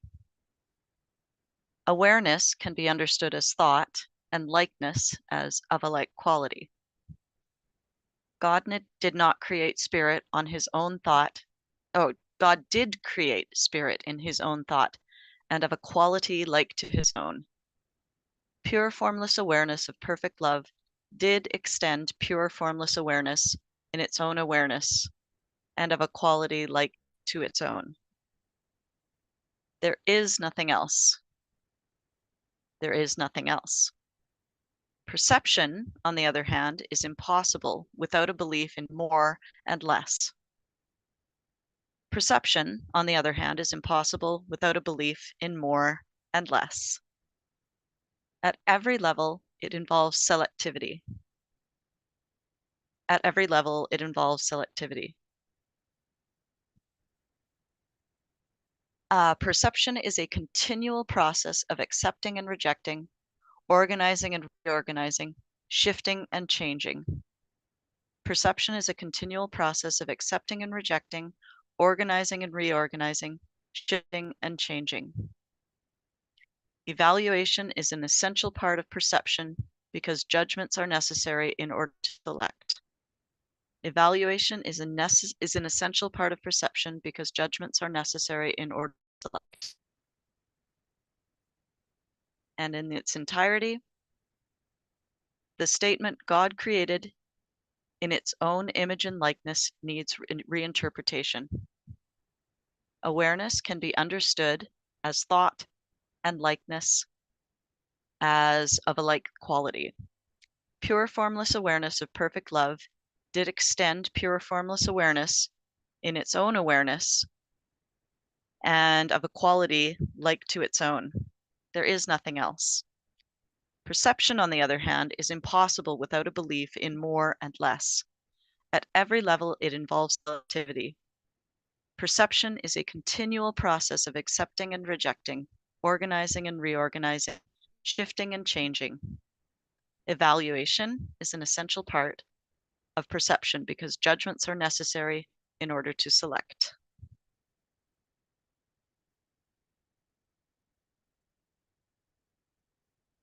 So what's he saying in that one? So it's saying that pure formless awareness extended this pure formless awareness. And so we are one with that pure formless awareness. There isn't anything else. That's it. The same awareness. Yeah, the same awareness. Perception is what we, our egos and etc., are looking out at the world with, and it believes in more and less and accepting and rejecting, organizing, reorganizing. There's a lot of judgment involved in that, but there's not judgment involved in that pure formless awareness. Yeah.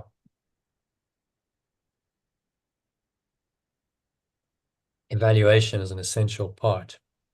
Mm-hmm. Judgments are necessary in order to select. Yeah, if you're choosing, well, what do I choose and what do I reject? It requires judgment. So it requires separation because there needs to be separate things to choose between. And who's the I that's now choosing something that's seemingly separate from it? See? So choice, selection, evaluation, judgment all goes hand in hand with a separate self and with perception. But in pure awareness, there's nothing to choose between. There's no subject, there's no object, there's no separation. So there's nothing to choose. There's just this one awareness, which is what he's saying. It's just extended in the same awareness. It's the pure formless awareness of perfect love that extends us must still be in us if it's that awareness. Because it can't not be itself. Yeah. So the illusion that we've constructed in our mind is that we can actually have something else. There's some other awareness that we can have, and we've chosen that over pure formless awareness of perfect love. That other awareness is the ego, a separate awareness that seemingly denies pure formless awareness of perfect love and tells us that no, this new awareness is now ourself. And this is our true identity now, and now we must live by its rules. We must live in the domain of perception, where judgment is necessary and evaluation is an essential part of perception. And yet we never find peace, because if you're continuously evaluating and having to judge, where's the peace and the stability in that? How do you know what you're going to choose is correct? Choice implies doubt, doesn't it? Yeah. I don't know. Okay, well, I could do this or do that. Ego says, no, you have free will, you can choose. The spirit says, no, choice itself is a problem. Choice itself is a bondage and a limitation, because you've created these illusory choices in your mind, and now you're uncertain. You don't know what to choose. You don't know which way is going to necessarily be the right way. And that creates uncertainty and doubt in your mind, and that's not a nice state to be in. We've all been there, haven't we? Oh, what should I do? Where should I go? I don't know entirely. Feels very, very nerve-wracking, very, very worrying, fearful. Yeah. But if there's only perfect oneness, pure formless awareness of perfect love, there's no choice. So that just collapses. Perception, choice, time, space, it all collapses into pure formless awareness of perfect love, in which there no choice is required. But while you think that both of these realities exist, there's pure formless awareness of perfect love on the one hand, and the ego's thought system on the other, you must make a choice between them. So choice is part of the delusion, but choice is the way out of the delusion. You must choose correctly, which is what this is all about. True perceptions of choice to perceive correctly and to choose the correct self to perceive. So you see, as you correct your perceptions, you must then identify with your true self. It's inevitable if you're perceiving correctly, that your true self is then actually what's perceiving. And so you identify more and more with this true self, which is the extension of the truth of pure formless awareness of perfect love. And that's how you ultimately learn that this is what you are, and this is actually the only experience, is what he's saying. But as long as you think you're a separate self, then you have another experience going on. So how do you bridge the gap? You do it by letting go systematically and progressively, to identify more with the true self, and more eventually pure formless awareness of perfect love arises in your mind and in your experience. Okay, so let's carry on. Happy with number 7? Yep. Okay, number 8. So what happens to perceptions? There are no judgments. Read that in the alternative. Okay. What happens to perceptions if there are no judgments and nothing but perfect equality? Perception becomes impossible. Truth can only be known. All of it is equally true, and knowing any part of it is to know all of it. Only perception involves partial awareness. Knowledge transcends the laws governing perception because partial knowledge is impossible. It is all one and has no separate parts. I, who am really one with it, need only know myself, and my knowledge is complete. To know perfect love's extensions is to know it.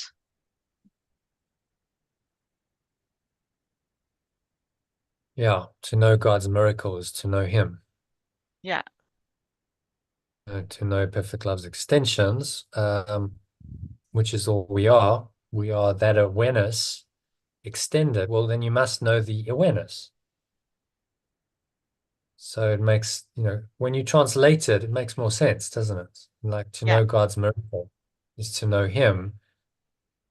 We're just talking about an awareness in the mind. So, when you know that awareness as it's extended in your own mind and others' minds, you must come to know it because it's the same awareness. It's pretty common sense stuff, isn't it? This isn't like rocket science at all. It's just the language, just needs to communicate that clearly and without ambiguity. Yeah. Some of these terms, God's miracle, etc., it just, what does that even mean? Yeah. It sounds quite nice, I must say. It does. In some ways, to know God's miracle, wonderful, but what does it actually mean? I think a lot of people don't know what that actually means. Yeah. Whereas perfect love's extension is like, okay, well, it's just the extension of this perfect love, perfect loving awareness. That makes a bit more sense. I kind of understand that. Which is why we do the translations. Okay, so what's he saying in number 8? In number 8, so if we have no judgment, there is no perception, because perception is all about judgment. Only the truth can be known. And so if you know that true self, that is part of the whole oneness, then you know everything because it's all one. Yeah. So, yeah. Yeah. If you know oneness, then if oneness is perfect oneness, then a part is the whole. So what happens is the idea of part, whole, and all of that collapses, because in perfect oneness, there is no part and no whole. Yeah. It's all one. So it transcends, knowledge transcends the laws governing perception, because partial knowledge is impossible. Simply one, it has no separate parts. And when I know myself, need only know myself. Let's put a capital S there.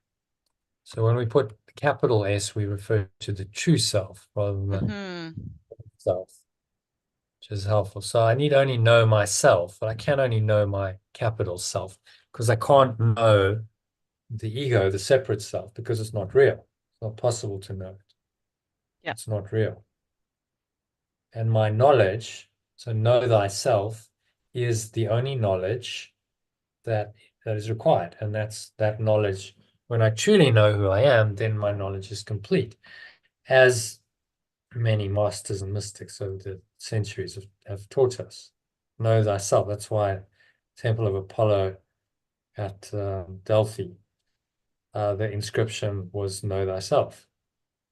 So people would come wanting guidance from the oracle, but really it was saying, but actually know who you are, and the guidance is within you. Yeah. Oracle might just kind of help you in that direction.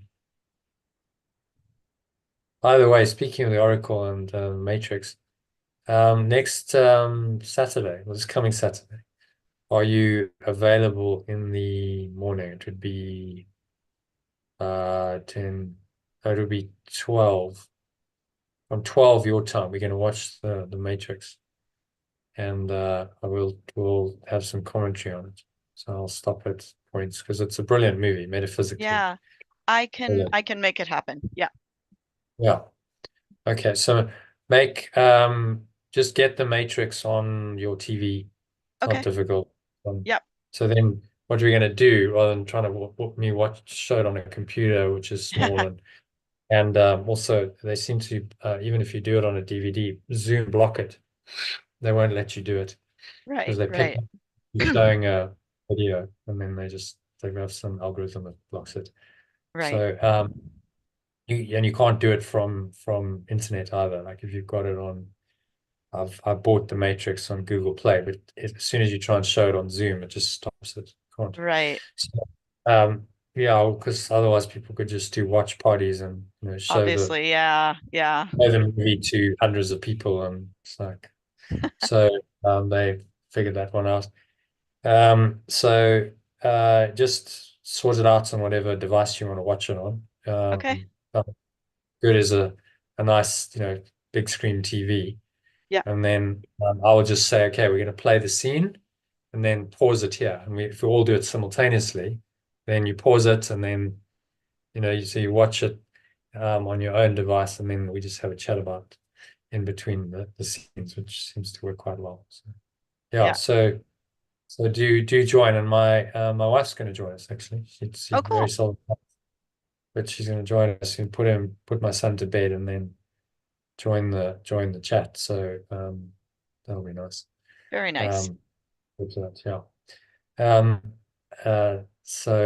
Yeah, 12 o'clock Saturday. Okay. Yeah, if Good you stuff. make it happen. Yeah, I can do it. think it will Yeah. help with the metaphysics as well, because the Matrix is it's really based on this non-dual teaching.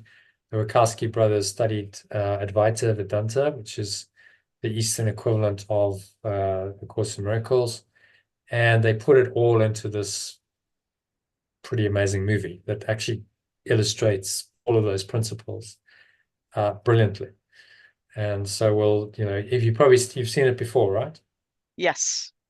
Yeah, but you'll see it But from a different. it's been some years, so I've forgotten a lot. So yeah.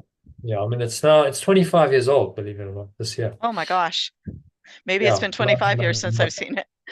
maybe, yeah, exactly. So It's like a half a I've watched lifetime. it. Yeah, exactly. I've watched it.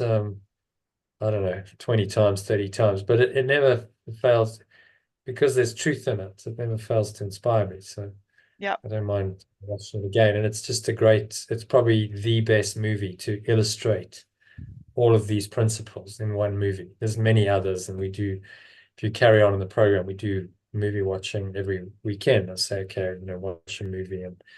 But The Matrix has got, because it's based on the non-dual teaching that's behind this course. It's very, very pertinent and relevant, and it's got the hero's journey in it, and it's got a commentary on society. It's it's a brilliant piece of filmmaking. But you have to go deeper, So okay, well, I didn't see that before, and there's a whole lot of subtleties and nuances. You go like, wow, I didn't see that, and I didn't see that. But it's all the Wachowski brothers were incredibly detailed in their. They storyboarded it, so they did it like a cartoon. They said, okay, so each scene is storyboarded and drawn out, and then they went, okay, well, we've got to have these elements in each scene. Very, very, very detailed, which is why it's got all the subtleties and the nuances. Yeah, so that'll be good, and some fun.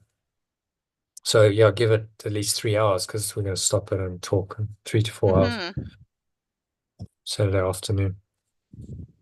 Okay, so where are we? We did number 8, perception collapses. When we go to knowledge, we just come to know it as ourselves, and perception is not necessary anymore.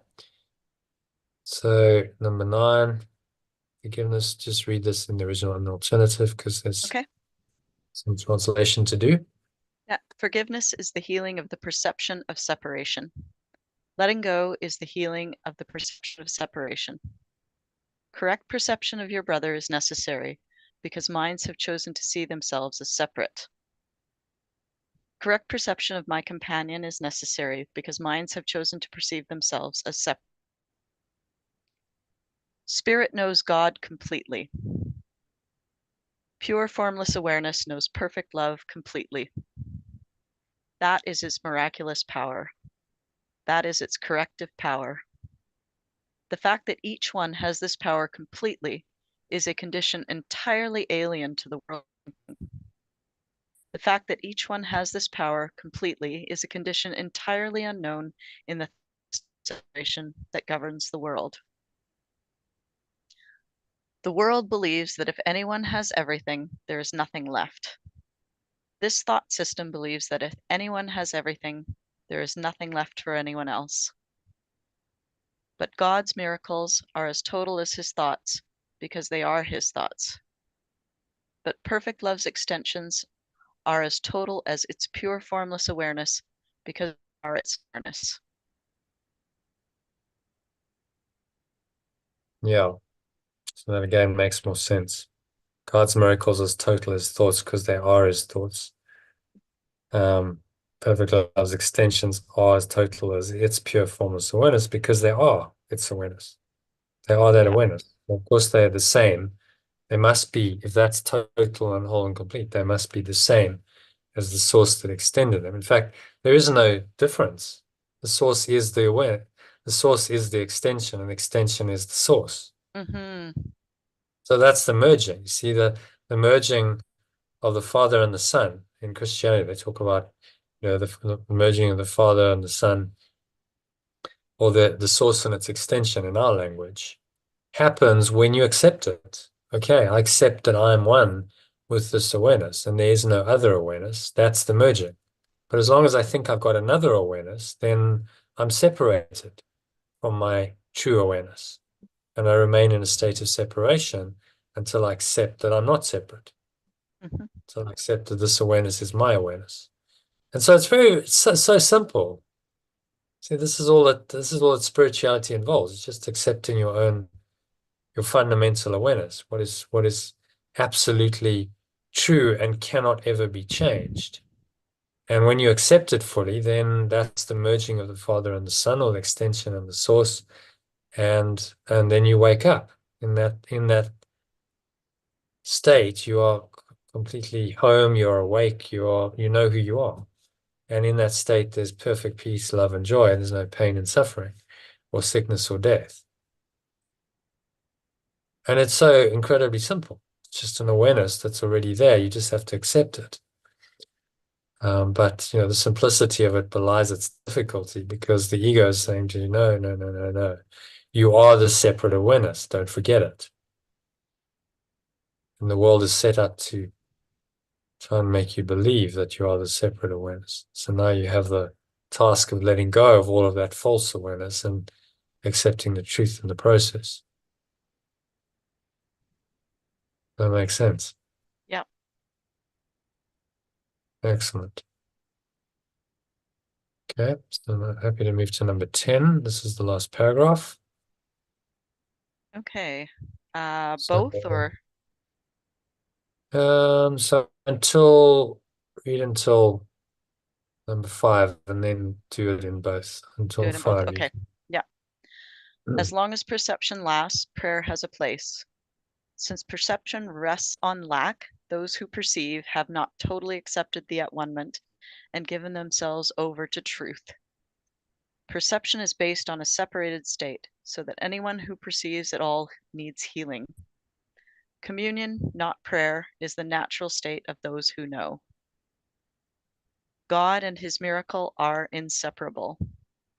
Pure formless awareness of perfect love and its extensions are inseparable. How beautiful indeed are the thoughts of God who live in his light.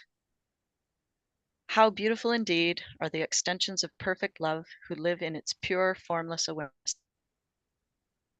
Your worth is beyond perception because it is beyond doubt.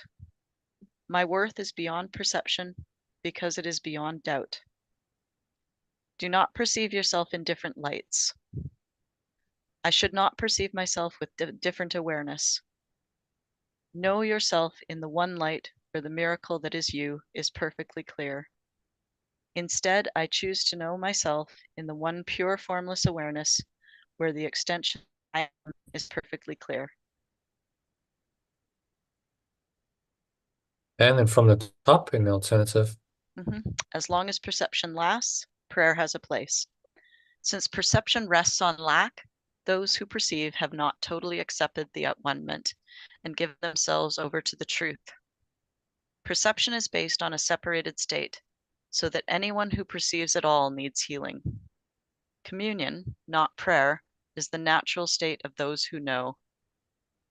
Pure formless awareness of perfect love and its extension are inseparable. How beautiful indeed are the extensions of perfect love who live in its pure formless awareness. My worth is beyond. Whoa, I lost it. Oh, there we go. My worth is beyond perception because it is beyond doubt. I should not perceive myself with a different awareness. Instead, I choose to know myself in the one pure formless awareness where the extension of this awareness that I am is perfectly clear. So this is really a summary of the whole evening. Yeah. Yeah, my worth is beyond perception because it is beyond doubt. The name your game exercise we did, we're just talking about a worth beyond perception, a worth beyond all of that stuff that you've made up, that you Yeah. think you are, which is beyond doubt. I should not perceive myself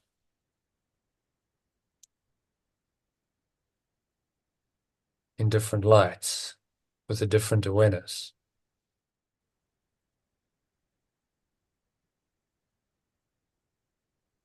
And you can make that in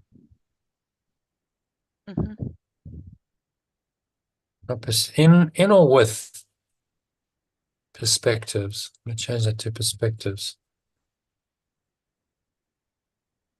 I should not perceive myself in different perspectives or with different perspectives. With different perspectives. What do you think? I think with. Yeah. So I don't must Yeah. perceive myself with different perspectives. Instead, I choose to know myself in the one pure formless awareness, where the extension of this awareness that I am is perfectly clear. So again, there's the final statement of unity. To know myself, capital self, in the one light. So the light is, we translate as awareness. In the one pure formless awareness, that's all the light is. Where the extension of this awareness, the miracle that is you, where the extension of this awareness that I am is perfectly clear. So he uses the miracle that is you here in a different sense from the correction.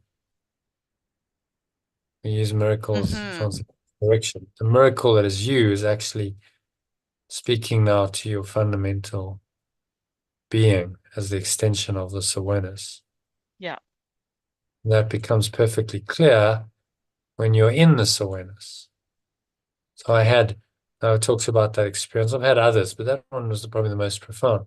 You're in this awareness, and there's just this awareness, and there's no doubt in that awareness that this awareness is real because you're in it. And in that awareness, there's nothing else. There's just that pure, it was an absolutely pure, pristine awareness with no other thought that intruded. So time and space and form and the body and all of it just dropped away. And there was just this absolutely pure, pristine awareness. And then you come to know in that moment, that was what's called a revelatory experience. You come to know that that's what you are experientially in that moment. And when you've had that awareness once, then all of this makes sense. And that was when I really understood the course.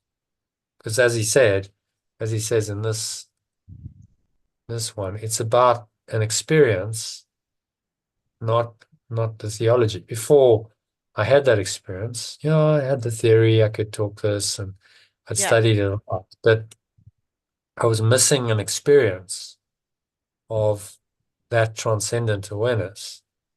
And so there was still a doubt. Well, if you haven't had that experience, as you say, how do you know? How do you know you're not just delusional and like actually this is all just wishful thinking? Yeah. And those doubts come in, and those doubts are exactly where the ego lives. It lives in the doubt because you must doubt that awareness in order to continue in your separate self. Yeah.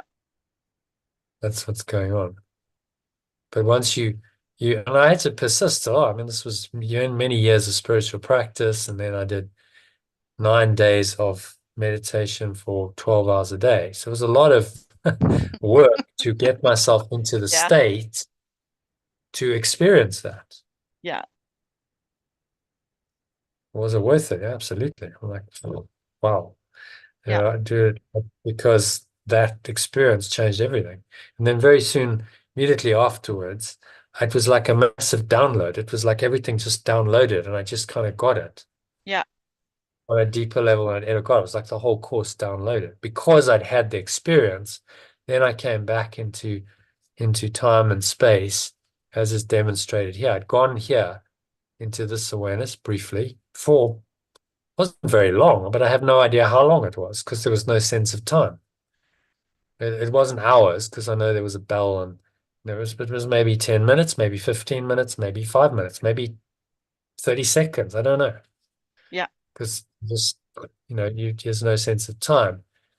And then, once you go into that awareness, the true self really is strengthened. And then it was like, okay, I just downloaded the whole, the understanding of the whole course, the correct interpretation. And I understood why this is called the veil of illusion in spiritual teachings, because everything that seems to happen here is just the ego's justification for the false self that is only designed to cover over your true self and block out pure formless perfect love. So the whole world is just a setup to get you to believe in the separate self, but it's all false. That's why it's a veil of illusion.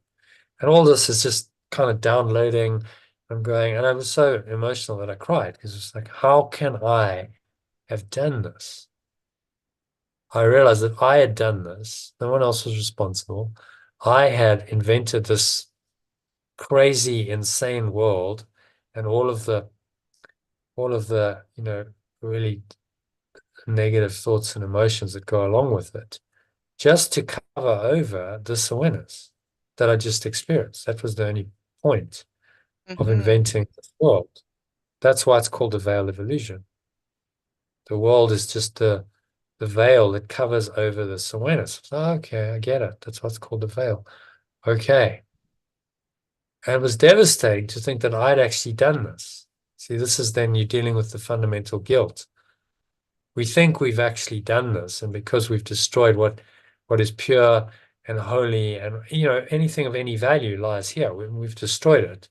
Then the guilt arises, and it's not necessarily always, you're not consciously aware of it always, but it sits in your subconscious. And once you've had this experience, in this experience, I came to know myself, and I came to know my true worth. So I choose to know myself in the one pure formless awareness.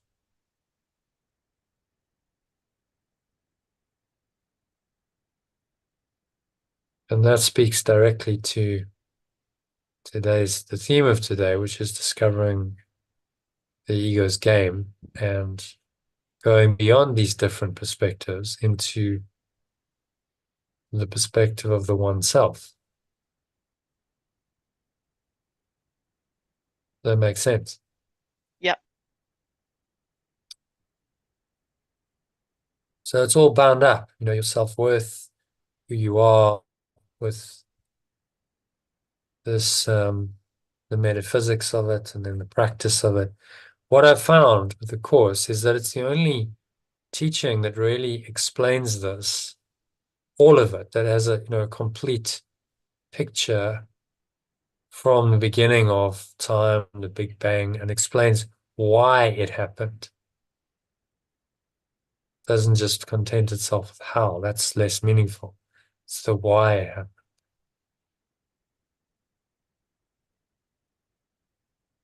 And then you start going to the domain of philosophy and mysticism rather than science, because science can't answer the question why.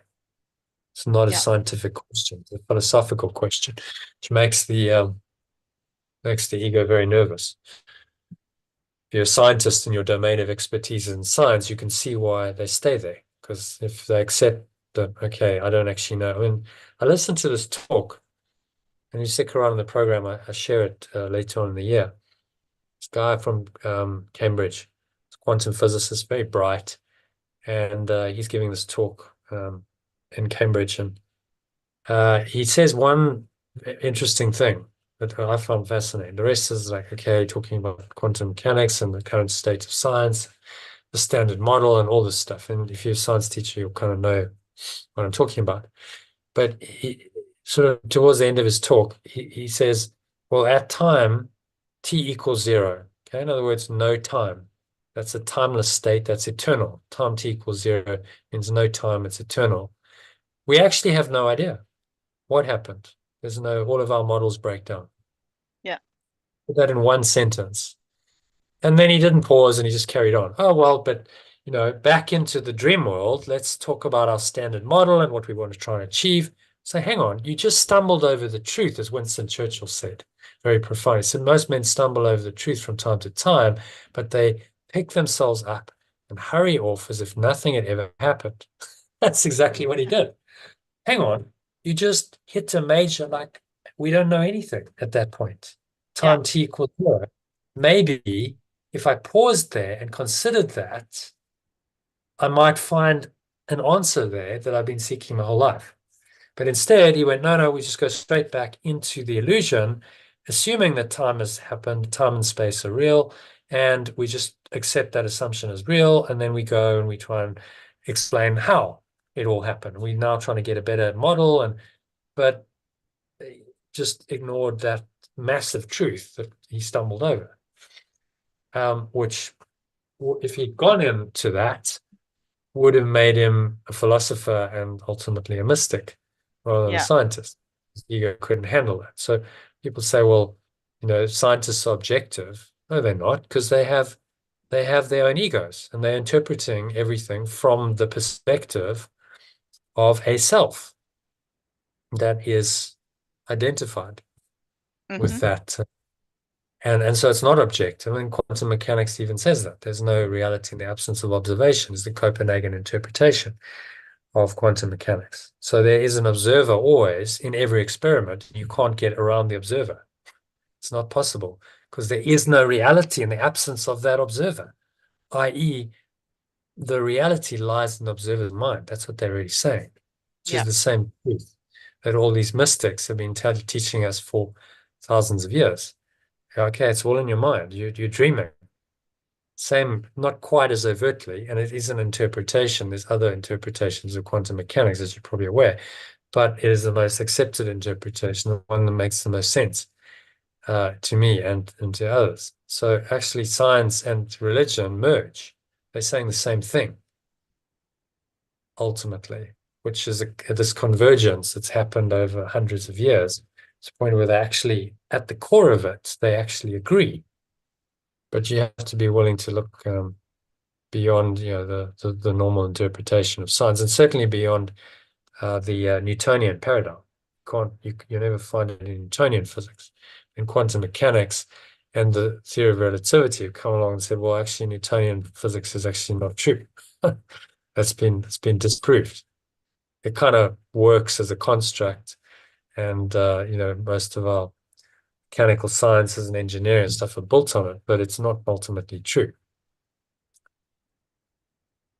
So then if it's not true, it's false. And even interesting that Isaac Newton, who was the greatest scientist, hailed as the greatest scientist for a long time until Einstein came along. There's this great quote where he said, well, it seems to me like I've just been like a little boy playing on the seashore with shells and pebbles, while the great ocean of truth lay all undiscovered before me. His own words, that's what he said about his own life's work. So he was really saying, look, I just didn't really touch science. I didn't even get to the truth. Most people don't know, but he was an alchemist as well. So he had this whole spiritual thing going on at the same time as, putting out these laws of physics and so on, which became the fundamental laws on which the scientific materialist paradigm is based. But he was saying, well, I actually don't have a clue. Yeah. So it's quite interesting when you look at history and science together. You start to see Yeah, there's a whole story woven into it that is not told. Like when I did science at school, they didn't tell you about that quote from Newton. They just teach you the laws, don't they? They don't teach you the history of it and, any of that, any of the other stuff that goes around it. So I find it fascinating to look, not just at what the science is saying, but you look at the history and what the person thought about their own work. It's fascinating. Okay, so let's go back to this. There's just a summary to do, which is a few paragraphs and a key message. So if you want to read those, just read a paragraph and then just reflect on it Okay. briefly, just to summarize.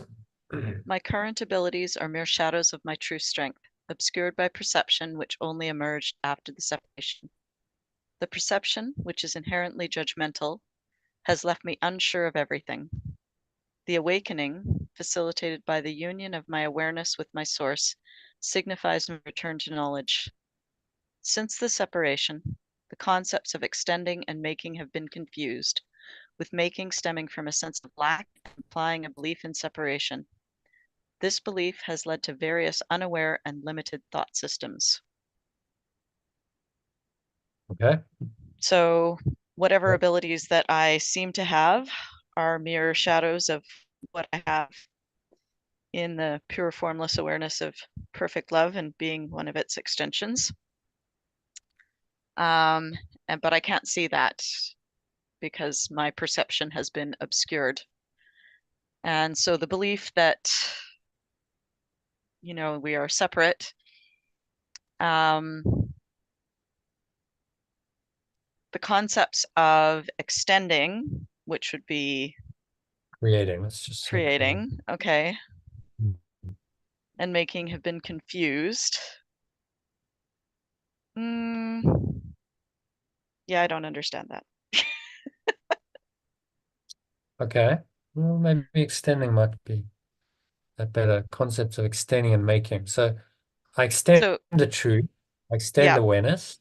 yeah, Okay, so that's fundamental, that's my being, that's my true nature. yeah, And making is when I perceive a lack and I go, okay, well, I'll try and fix that lack by making something in form to yeah, meet that lack, which is what humanity has done largely. We've spent a yeah, tremendous amount of time and energy on trying to meet our perceived needs, which is all based on a thought system that we're lacking stuff. Yeah, we have needs for, you say, well, I have needs for clothing and food and shelter. Yeah, but that's all part of the construct of lack that the ego's invented, you see. yeah, So we're so deep in it. We're so deep in this thought system, we don't even know we're in it. That's the problem. It's like asking a yeah, fish, what's water? Fish isn't going to understand the question unless they're flying fish. And then they go, oh, well, actually, I know that there's something else that's yeah, outside of water.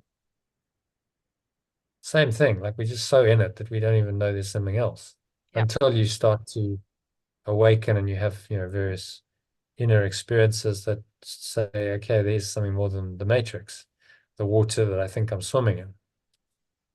That's why when we watch the Matrix, you'll see there's a lot of listen to the dialogue. It's brilliant yeah, because it okay, um, speaks to a lot of these ideas in the dialogue.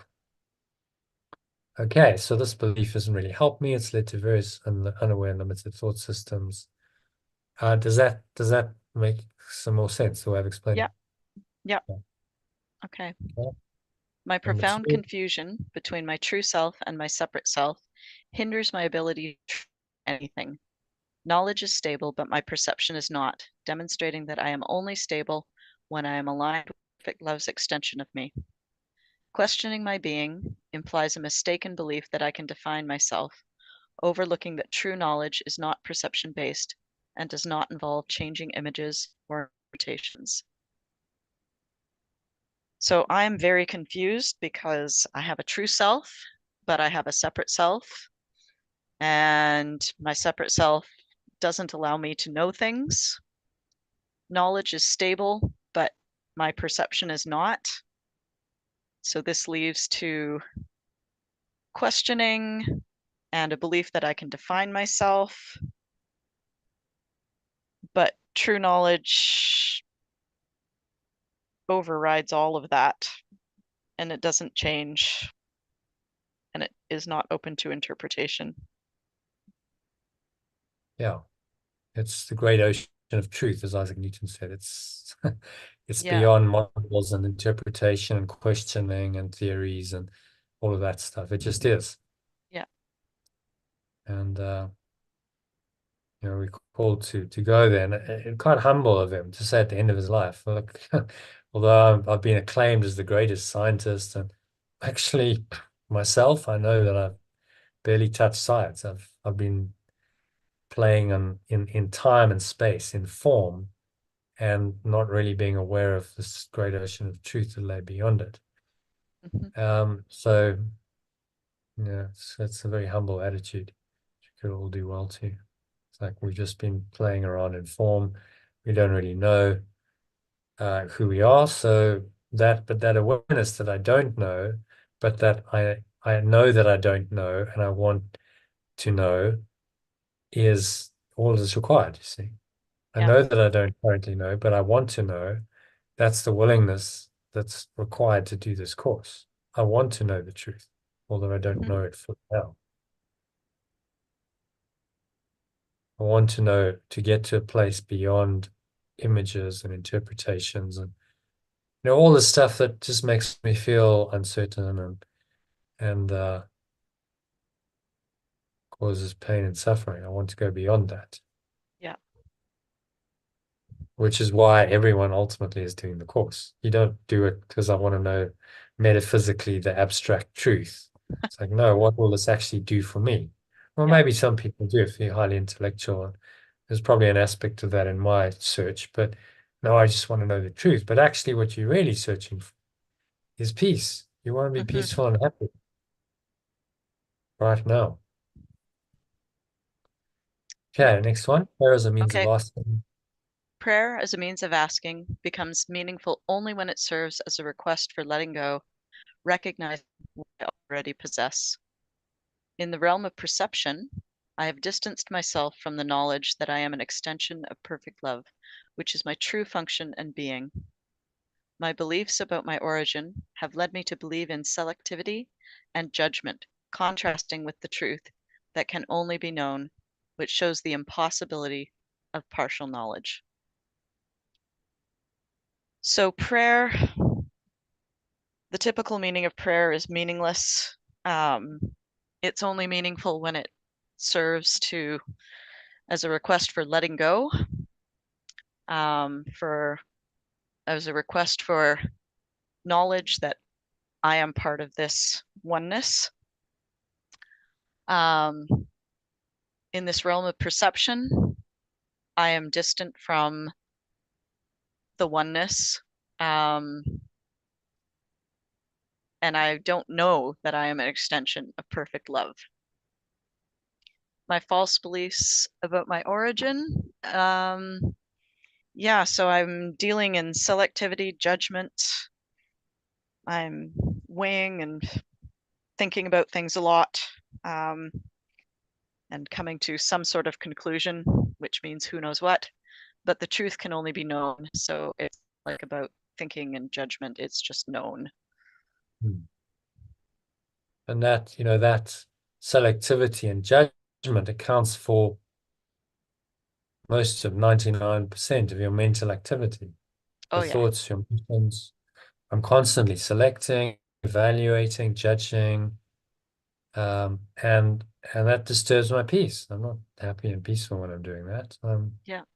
I'm in some kind of disturbed state. And the more we do it, the more disturbed we feel. And then we have various, in our society, we have various mechanisms to try and deal with that. So we've invented all kinds of ways to try and calm the mind and find a state that's a bit happier. So usually distractions, we've got substances, we've got TV, internet, and special relationships. That's another one to try and distract us from all this. And in fact, we just have to look at the thought system clearly and say, but the whole thing's dysfunctional. Yeah. Try and fix it. Just let it go. It doesn't work. So drop the whole thought system and be willing to accept the truth. Yep.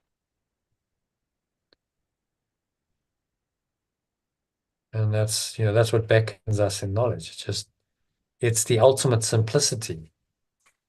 It's so simple. There's nothing else to know. And so it undoes all of the complexity of the ego.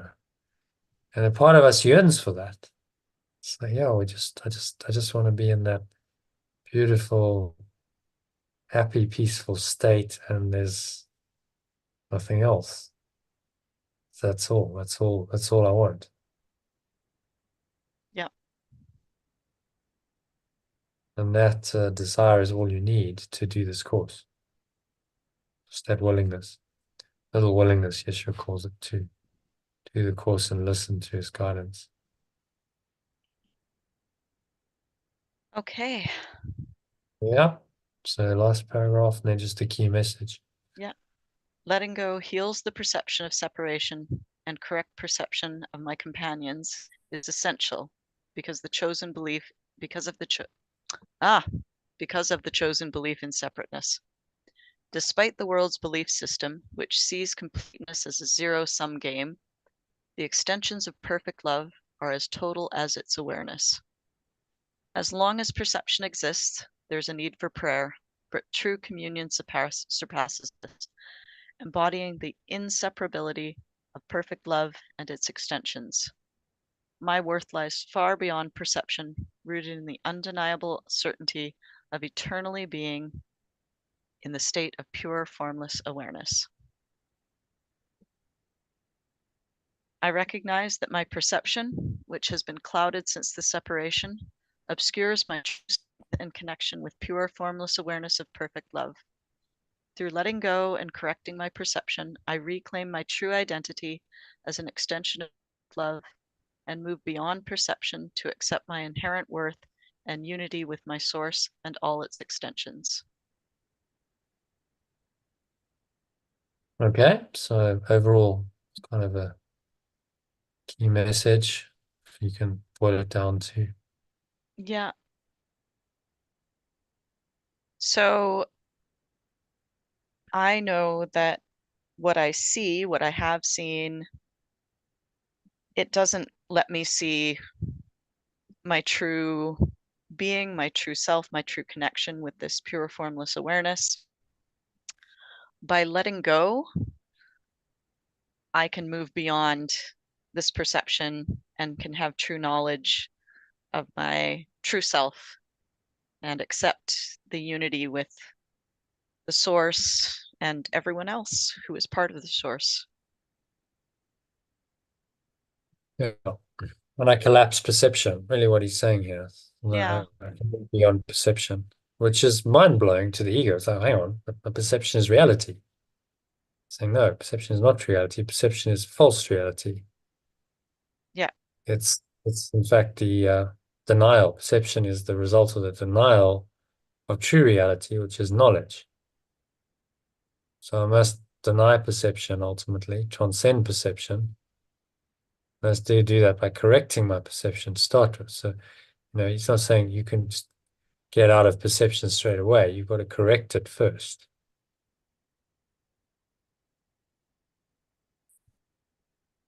Ultimately, corrected perception leads to knowledge. So through letting go and correcting my perceptions, I reclaim my true identity as an extension of perfect love and move beyond perception to accept my inherent worth and unity with my source and all its extensions. So it comes down again to who am I? What is my true worth? Which is very pertinent to size and all the ones we're going to do after that, because that's what it comes down to. Who are you really? And can you accept your inherent worth and let go of all the garbage, all the games you've been playing, Mm-hmm. which just They'll never work and they never bring you happiness.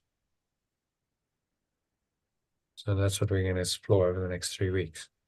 If you're willing, then yes, absolutely, you can do that.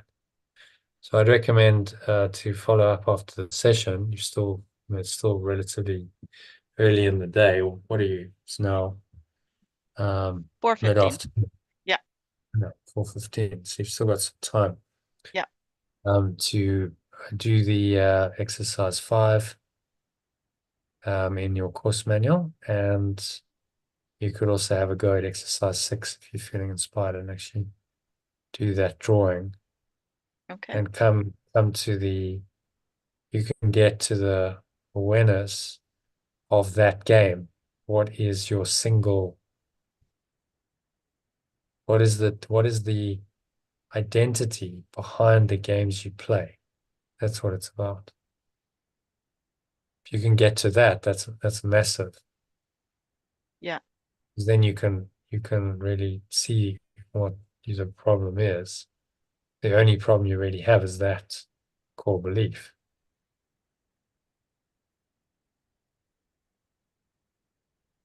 And that's then how you free yourself. You can see that that's your only problem. One single false belief.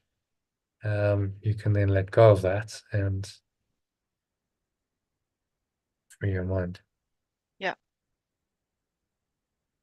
And you become who you really are, which is not that person. You never were that person, just thought you were. You are, in truth, just this awareness that is pure, that is kind, loving, gentle, and there's various qualities we'll explore as part of the transformation. How does that awareness actually express in the world? Because otherwise you've got no way of translating it into this world. So we're going to go into this fundamental awareness, and you then bring it back into the true self. The true self has various values. The values guide your perceptions and your words and thoughts and actions, and that transforms your perceptions of the world and your experience of this world. That's the transformation methodology, which is actually the only way to do it, because if you're just dealing in effects in your separate self's delusion, you never question the separate self. You're only in the effect and never in the cause. You can only really change the causative level. So it's about going higher, changing it at causative level, which is what we're doing with the exercises and this whole course. Okay.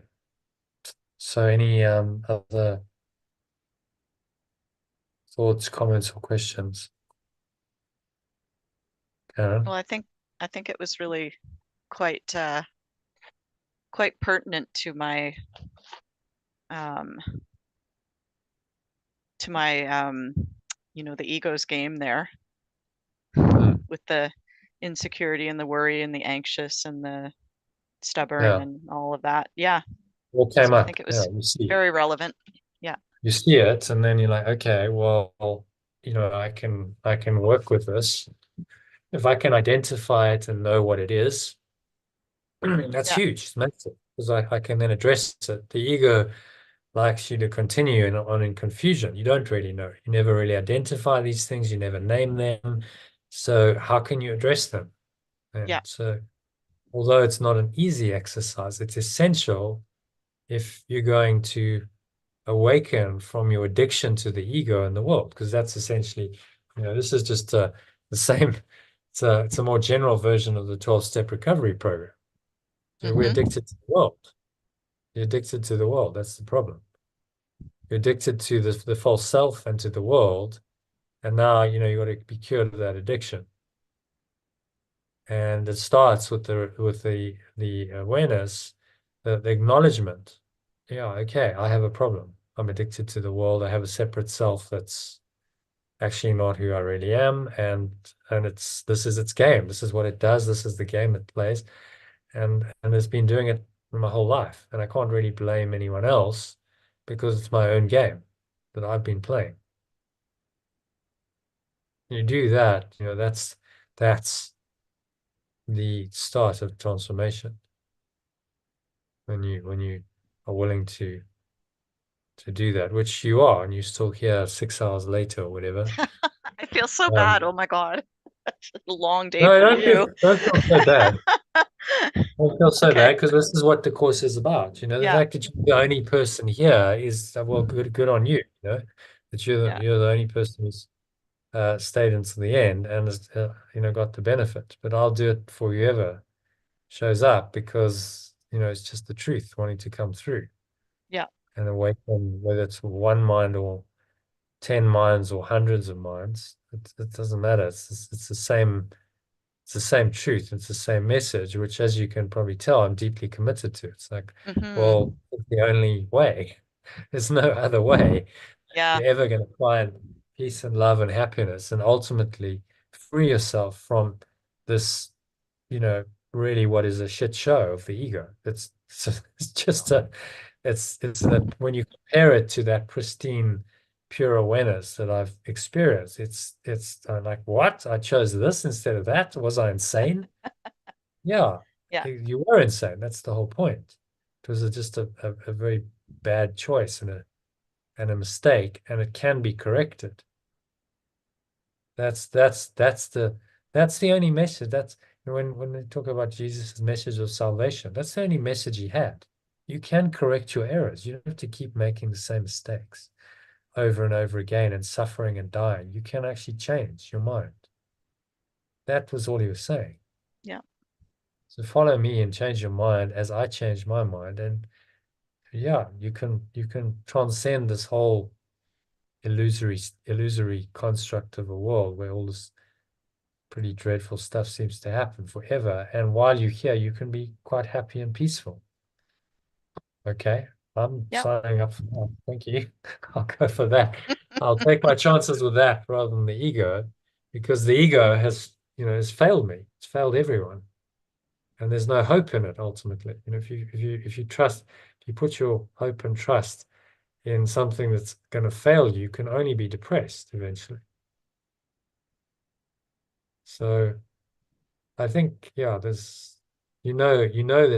actually no other way, but it's about working it out and going, okay, but I've still got an intellectual mind and there's a resistance there.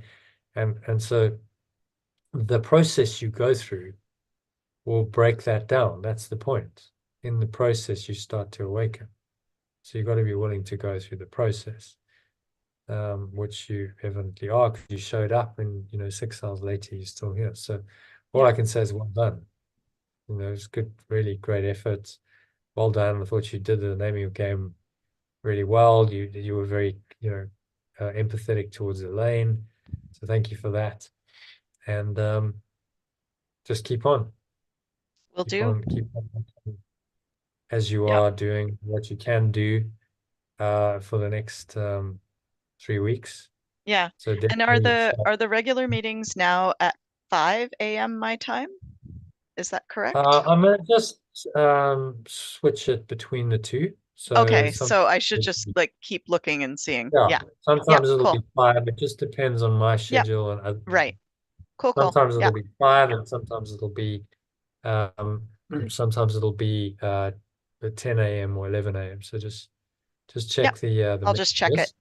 Yep. Yeah, and join as you can. If you can join at 5 for an hour or two, that'd be Yeah. great. Amazing. Yeah. I did think that. I thought, that might give you a chance to join before you go to work, Yeah. if you're willing to. Yeah. 5 a.m. I would have done it last week, but I was so far behind from being away the weekend before that I was just like, I need Yeah, to get caught up. So catch up. yeah. Yeah, Yeah. yeah. Yeah. Okay. All So right. yeah, tomorrow we're gonna do a later one. It'll Okay. start at 7 my time, so 11 your time. But then probably the next day we'll do a 5 a.m. Good. Okay, thank you, All Kai. right. Thank you, Jono. Namaste. Good luck with the name of your game, Oh and yeah. Thanks. no, don't forget to do it. I Do it will.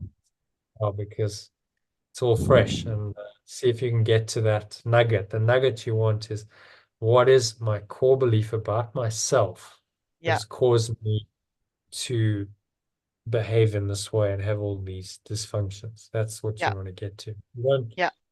try. If you don't quite get to it, I'll help you get to it next Sunday, but Yeah. work on it. Remember, it's the belief about yourself. It's the identity. It's not the behavior. It's the identity that you're after. Yeah. What do I believe about myself? Yeah. Okay, I'll leave it. All We'll leave it right. at that. Thank you Okay. Thank you so for much, joining. Donald. All right. See you Bye. tomorrow, I hope. All right. Namaste. Namaste. Thanks, Karen.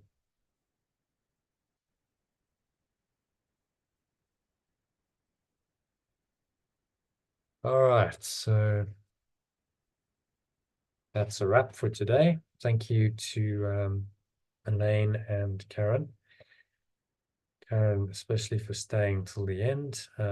Great session. If you enjoyed this and you'd like to join us on our journey, then number one, you can subscribe to the channel and get more of these live sessions in your sent to you. You'll get notified by by YouTube. You can also go to thearlg.com to join our next masterclass, where I talk about the session and talk about the program and the course.